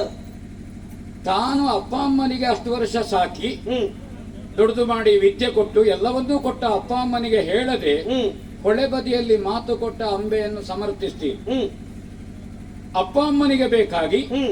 ಇಷ್ಟು ದೊಡ್ಡ ತ್ಯಾಗ ಮಾಡಿದಂತಹ ಭೀಷ್ಮನನ್ನು ನೀವು ಪ್ರಶ್ನಿಸ್ತೀರಿ, ಕಣ್ಣು ಕೆಂಪು ಮಾಡುತ್ತೀರಿ. ಬೇಸರ ಇಲ್ಲ ನನಗೆ. ಹೌದಪ್ಪ, ಅಪ್ಪ ಅಮ್ಮನಿಗೆ ಬೇಕಾದ ಕೆಲಸ ಮಾಡಿದ ಭೀಷ್ಮ ತಾಯಿಯ ಸ್ಥಾನದಲ್ಲಿ ಎಲ್ಲಾ ಹೆಣ್ಣು ಮಕ್ಕಳನ್ನ ಕಾಣುತ್ತೇನೆ ಎನ್ನುವ ಹಾಗೆ ದಾಶರಾಜನ ಮನೆಯಂಗಳದಲ್ಲಿ ಆಡಿದ ಭೀಷ್ಮ ಹಾ. ಹೆಣ್ಣಿನ ಕಣ್ಣಲ್ಲಿ ನೀರನ್ನು ತರಿಸುವಾಗ ಪ್ರಶ್ನೆ ಮಾಡಬೇಕು. ಹಾಗೆಲ್ಲ ಹೆಣ್ಣಿನ ಕಣ್ಣೀರಿಂದ ಏನಾಗುವುದಿಲ್ಲ. ಯಾಕೆ? ಅಪರಾಧ ನಡೆದು ಹೋಯಿತು ಅಹಲ್ಯಾದೇವಿಯವರಿಂದ. ಹ್ಮ್ ಕಣ್ಣೀರು ಹಾಕಿದ್ಲು. ಹ್ಮ್ ಆದ್ರೂ 1000 ವರ್ಷ ರಾಮದೇವರನ್ನು ಕಾದು ಕುಳಿತುಕೊಳ್ಬೇಕಾಗಿದೆ. ಶಿಕ್ಷೆ ಆಗಿದೆ ಅಲ್ವಾ? ಆಗಿದೆ. ಹಾ. ಕಣ್ಣೀರು ಪ್ರಯೋಜನ ಕೊಟ್ಟಿತ. ಕಣ್ಣೀರ್ ಹಾಕಿಸಿದವನಿಗೂ ಶಿಕ್ಷೆ ಆಗಿದೆ ಅಲ್ವಾ? ಅಲ್ಲ, ಅದು ಇಬ್ಬರಿಗೂ ಆಗ್ತದೆ. ಹಾ. ಹೆಚ್ಚು ಮಾತು ಯಾಕೆ? ಹ್ಮ್ ಗಂಡನ ಮಾತನ್ನು ಕೇಳದೆ ಹೋದ ಸತೀದೇವಿ ಯೋಗಾಗ್ನಿಯಲ್ಲಿ ಬೆಂದು ಹೋದಳು. ಹ್ಮ್ ಭಗವಂತ ರುದ್ರ ಸ್ಥಾಣುವಾದ. ಹ್ಮ್. ಹಾಗಾದ ಕಾರಣ ಇದು ಹ್ಮ್. ಎರಡೂ ಬದಿಗೂ ಹೌದಾ? ಇಲ್ಲ ಆದದ್ದು ಹಾಗೆ ಎರಡೂ ಬದಿಗೂ ಹಾ. ಹೊಡಿವಾಗ ಹೌದಾ? ಹ್ಮ್. ಲೋಹಕ್ಕೂ ನೋವಾಗ್ತದೆ, ಹೊಡಿಯುವಂತ ಉಪಕರಣಕ್ಕೂ ನೋವಾಗ್ತದೆ. ಇಲ್ಲ ಆಗುವುದು ಹಾಗೆ ಭೀಷ್ಮ. ಆಗದೇ ಇಲ್ಲ. ಅಪ್ಪ ಅಮ್ಮನಿಗೂ ವಿಷಯವನ್ನ ಮುಟ್ಟಿಸದ ಅಂಬೆಯು ಕಣ್ಣೀರ್ ಹಾಕಿ ಕಷ್ಟಪಡ್ತಾ ಇದ್ದಾಳೆ. ಹಾ. ಅವಳ ಕಣ್ಣೀರಿಗೆ ಹಾ. ಕಾರಣೀಕರ್ತರಾದಂತ ನೀನು ಅನುಭವಿಸಬೇಕಾದಿತ್ತು. ಒಂದು ಹೆಣ್ಣಿನ ಕಣ್ಣೀರು ಅಂತ ತಾವು ಹೇಳಿದೆ. ಹೌದು. ಹೆಣ್ಣು ಎನ್ನುವುದು ಆಕಾರದಿಂದಲೋ ಅಥವಾ ಉಡುಪಿನಿಂದಲೋ ಅಲ್ಲ, ಹೆಣ್ಣುತನದಿಂದ. ಹೌದು, ಹೆಣ್ಣುತನದಿಂದ. ಹಾ. ಆ ಹೆಣ್ತನ ಅವಳಿಗುಂಟ ಅಂತ ಕೇಳಿದ್ರೆ ಶೀಲವನ್ನು ಸಂರಕ್ಷಿಸಿಕೊಳ್ಳುವಂತಹದ್ದು ಅಥವಾ ಆಕ್ರಮಣ ಪ್ರವೃತ್ತಿ ಇಲ್ಲದೆ ಇರುವಂತಹದ್ದು, ದರಿದ್ರಿಯಂತೆ ಕ್ಷಮಾಗುಣ ಇರಬೇಕಾದ್ದು, ಇದೆಲ್ಲ ಹೆಣ್ಣಿಗೆ ಗುಣ. ಅವಳ ವ್ಯವಹಾರದಲ್ಲಿ, ಅವಳ ನಡೆಯಲ್ಲಿ, ಆ ಮೇಲಿನದ್ದರಲ್ಲಿ ನನಗೆ ಅಂತಹದ್ದು ನನಗೆ ಪ್ರಕಟವಾಗಿ ಕಾಣಲಿಲ್ಲ. ನಾನು ಆಕ್ಷೇಪಿಸ್ತೇನೆ ಅಂತಲ್ಲ. ಒಂದು ವೇಳೆ ಅವಳ ಕಣ್ಣೀರಿನಿಂದ ನನ್ನ ಸರ್ವಸ್ವವೂ ಹೋಗ್ತದೆ, ಸರ್ವವು ನಾಶ ಆಗ್ತದೆ. ಯಾರಿಗೆ ಬೇಕಾಗಿ ನಾನು ಕೂಡಿಡಬೇಕು ಹೇಳಿ? ಕೈ ಹಿಡಿದ ಹೆಂಡತಿಯ ಹುಟ್ಟಿದ ಮಕ್ಕಳು. ಹ್ಮ್. ನನ್ನದು ಅಂತ ಏನೂ ಇಲ್ಲ. ಹ್ಮ್. ನನ್ನದು ಏನಿದ್ರು, ನನ್ನ ಕೀರ್ತಿ ಇರಬಹುದು, ನನ್ನ ಸಾಧನೆ ಇರಬಹುದು, ಹ್ಮ್. ಇದೆಲ್ಲವೂ ಸಿಂಹಾಸನಕ್ಕೆ ಸಮರ್ಪಿಸಲ್ಪಟ್ಟದ್ದು. ಹ್ಮ್. ವೈಯಕ್ತಿಕವಾದದ್ದಿಲ್ಲ. ಹ್ಮ್. ನಾನು ವ್ಯಕ್ತಿ ಚಿಂತನೆ ಇಲ್ಲ. ಹ್ಮ್. ಲೋಕಹಿತ ಮಮ ಕರಣೀಯಂ ಹ್ಮ್. ಸಮಷ್ಟಿ ಚಿಂತನೆಯಲ್ಲಿರುವವ. ಹ್ಮ್. ಆ ಕಾರಣದಿಂದ ನಾನು ಅದಕ್ಕೆ ಭೀತಿ ಪಡುವುದಿಲ್ಲ. ಹ್ಮ್. ಇನ್ನೂ ಒಂದು ಗುರುಗಳೇ, ಏನು? ಗುರುಗಳನ್ನು ಗೌರವಿಸಬೇಕು ಗುರುಗಳೇ. ಹೌದು. ಆದ್ರೆ ಒಂದುಂಟು, ಏನು? ಅರಿವೇ ಗುರು ಅಂತ ಒಂದು ಮಾತು ಹೇಳಿ. ಹೌದು. ಆ ಕಾರಣದಿಂದ ಆತ್ಮ ಪ್ರತ್ಯಯವನ್ನು ನೋಡಿದ್ರೆ ಹ್ಮ್. ಒಬ್ಬ ಮನುಷ್ಯನಿಗೆ ಹ್ಮ್. ಅವನ ಜ್ಞಾನ, ಅವನ ಆತ್ಮ ಪ್ರತ್ಯವೇ ಗುರು. ಅಜ್ಞಾನ ಬರುವಲ್ಲಿ ಕಾರಣಕರ್ತನಾದವ ಗುರುವಾಗಿದ್ದಾನೆ. ಹೌದೌದು. ಹಾ. ಅವನ ಗುರು ಎಲ್ಲಿದ್ದಾನೆ? ಹ್ಮ್. ಗುರು ಹಿಂದೆ ಇದ್ದಾನೆ, ಲಕ್ಷ್ಯ ಮುಂದೆ ಇರ್ತಾನೆ, ಮಧ್ಯೆ ನಾವಿರ್ತೇವೆ, ಹೌದು. ಲಕ್ಷ್ಯದ ಕಡೆಗೆ ಸಾಕ್ತೇವೆ. ಹೌದು. ಮತ್ತೊಂದು, ಏನು? ಉಪನಯನ ಸಂಸ್ಕಾರ ಇದ್ದವರಿಗೆ ಹ್ಮ್. ತಂದೆಯೇ ಮೊದಲ ಗುರು. ಹ್ಮ್. ಯಾಕಂದ್ರೆ ಉಪದೇಶ ಮಾಡೋದು, ಗಾಯತ್ರಿ ಉಪದೇಶ ಮಾಡುವ ಗುರು ಹೌದು. ಮೊದಲ ಗುರು ತಂದೆ. ಹ್ಮ್. ಹಾಗೆಂತ ಇನ್ನೊಂದು ನಾವು ವಾಡಿಕೆಯಿಂದ ಹೇಳೋದಿದ್ರೆ, ಹ್ಮ್. ಮನೆಯ ಮೊದಲ ಪಾಠಶಾಲೆ, ಹ್ಮ್. ಜನನಿ ತಾನೇ ಮೊದಲ ಗುರು. ಜನನೀಯ ತಂದು ಬಿಟ್ಟರೆ ಹೌದೌದು. ಆಗ ಮೊದಲ ಗುರು ಜನನಿ. ಹೌದು. ಆಮೇಲೆ ವಿದ್ಯಾ ಉಪದೇಶ ಮಾಡಿದವ ಗುರು, ಹಾಗಂತ- ಆಮೇಲೆ ಆಶ್ರಯ ಕೊಟ್ಟವ ಗುರು, ಇತ್ಯಾದಿ ಇತ್ಯಾದಿ. ಹಾಗಂತ ಜನನಿ ನಿನ್ನನ್ನು ಸಲಹಲಿಲ್ಲ, ತಂದಿಟ್ಟದ್ದು ನನ್ನ ಸಮೀಪ. ಹೌದೌದು. ಹಾ. ಆದ್ರೆ ಅದ್ರ ಹಂಚಿ ಹೋಗ್ತದೆ, ಹ್ಮ್. ಹಂಚಿ ಹೋಗ್ತದೆ. ಹ್ಮ್. ನೀವೊಂದು ನಾಲ್ಕನೇ ಒಂದು ಗುರುಗಳು, ಹ್ಮ್. ಹ್ಮ್. ನಾಲ್ಕನೇ ಒಂದು. ನಾಲ್ಕನೇ ಒಂದು ಹಾ, ಹಾ. ಬೃಹಸ್ಪತಿಗಳು, ಹಾ. ಶುಕ್ರರು, ಹಾ. ಹೌದಾ, ಹಾ. ವಸಿಷ್ಠರು, ಹಾ. ನಾಲ್ಕನೇ 3 ಗುರುಗಳವರು. ಹ್ಮ್. ಹ್ಮ್. ಹ್ಮ್. ಇದನ್ನು ನೋಡುವಾಗ ಹ್ಮ್. ನಾಲ್ಕನೇ 3 ದೊಡ್ಡದೋ, ನಾಲ್ಕನೇ 1 ದೊಡ್ಡದಾ? ನೀವು ಹೋದದ್ದು ದೊಡ್ಡದಾಗಿ ಎಲ್ಲಿಂದಂತ ಯೋಚನೆ ಮಾಡು. ಆ 3 ಬಳಿಗೆ ಹೋಗಬೇಕಾದ್ರೂ ದೊಡ್ಡವನಾಗಬೇಕು ನೀನು. ಅಲ್ಲ, ನೀನು ಆದ್ರೂ ದೊಡ್ಡವಾದದ್ದೆಲ್ಲಿಂದ ಅಲ್ಲಲ್ಲ, ನೋಡು. ಇಲ್ಲಿ ಸಾಕಾಗುವುದಿಲ್ಲ ಅಂತ ಅಲ್ಲಿಗೆ ಹೋದದ್ದಲ್ವಾ? ಅದೇ, ಇಲ್ಲಿ- ಹೌದೌದು. ಇಲ್ಲಿ ಪಾತ್ರೆ ತೊಳೆದದ್ದು ಮಾತ್ರ ಅಲ್ಲಿ ತುಂಬಿಸಿದ್ದು. ಇಲ್ಲಿ ಹಾಗಣ ಇದು ಪಾತ್ರೆ ತೊಳಿಲಿಕ್ಕಿರುವ ಕ್ಷೇತ್ರ, ಅಲ್ಲ ಅಲ್ಲ, ಅಲ್ಲಿ ನೀ ತುಂಬಿಸಲಿಕ್ಕೆ ಯೋಚನೆ ಮಾಡಬೇಕು. ಹಾ. ಇಲ್ಲಿಂದ ಅಲ್ಲಿಗೆ ಹೋಗಬೇಕು ಅಂತಾದ್ರೆ ಹಾ. ಈ ಪಾತ್ರೆಯಿಂದ ಪಡ್ಕೊಂಡೇ ಅಲ್ಲಿಗೆ ಹೋಗಬೇಕು. ಅಲ್ಲ, ಇಲ್ಲಿ ಪಡ್ಕೊಂಡಿದ್ದೇನೆ, ಆದ್ರೆ ಪಾತ್ರೆ ತುಂಬಲಿಲ್ಲ. ಹಾ. ಹೌದೌದು. ತುಂಬಬೇಕು, ತುಂಬಿಸಿಕೊಳ್ಳುವ ಪ್ರಯತ್ನ ನಿನ್ನದ. ಆಮೇಲೆ ಒಂದು, ಹಾ. ಇನ್ನೂ ಒಂದು ಹೇಳ್ತೇನೆ. ಹ್ಮ್. ಸೀತೆ ರಾಮನ ಹತ್ರ ಹೇಳಿದ್ರಂತೆ, ಸ್ಮಾರ ಏತನ ಶಿಕ್ಷೆ ಏತು. ಹ್ಮ್. ಎಂತದ್ದು ಗುರುಗಳೇ, ಹ್ಮ್.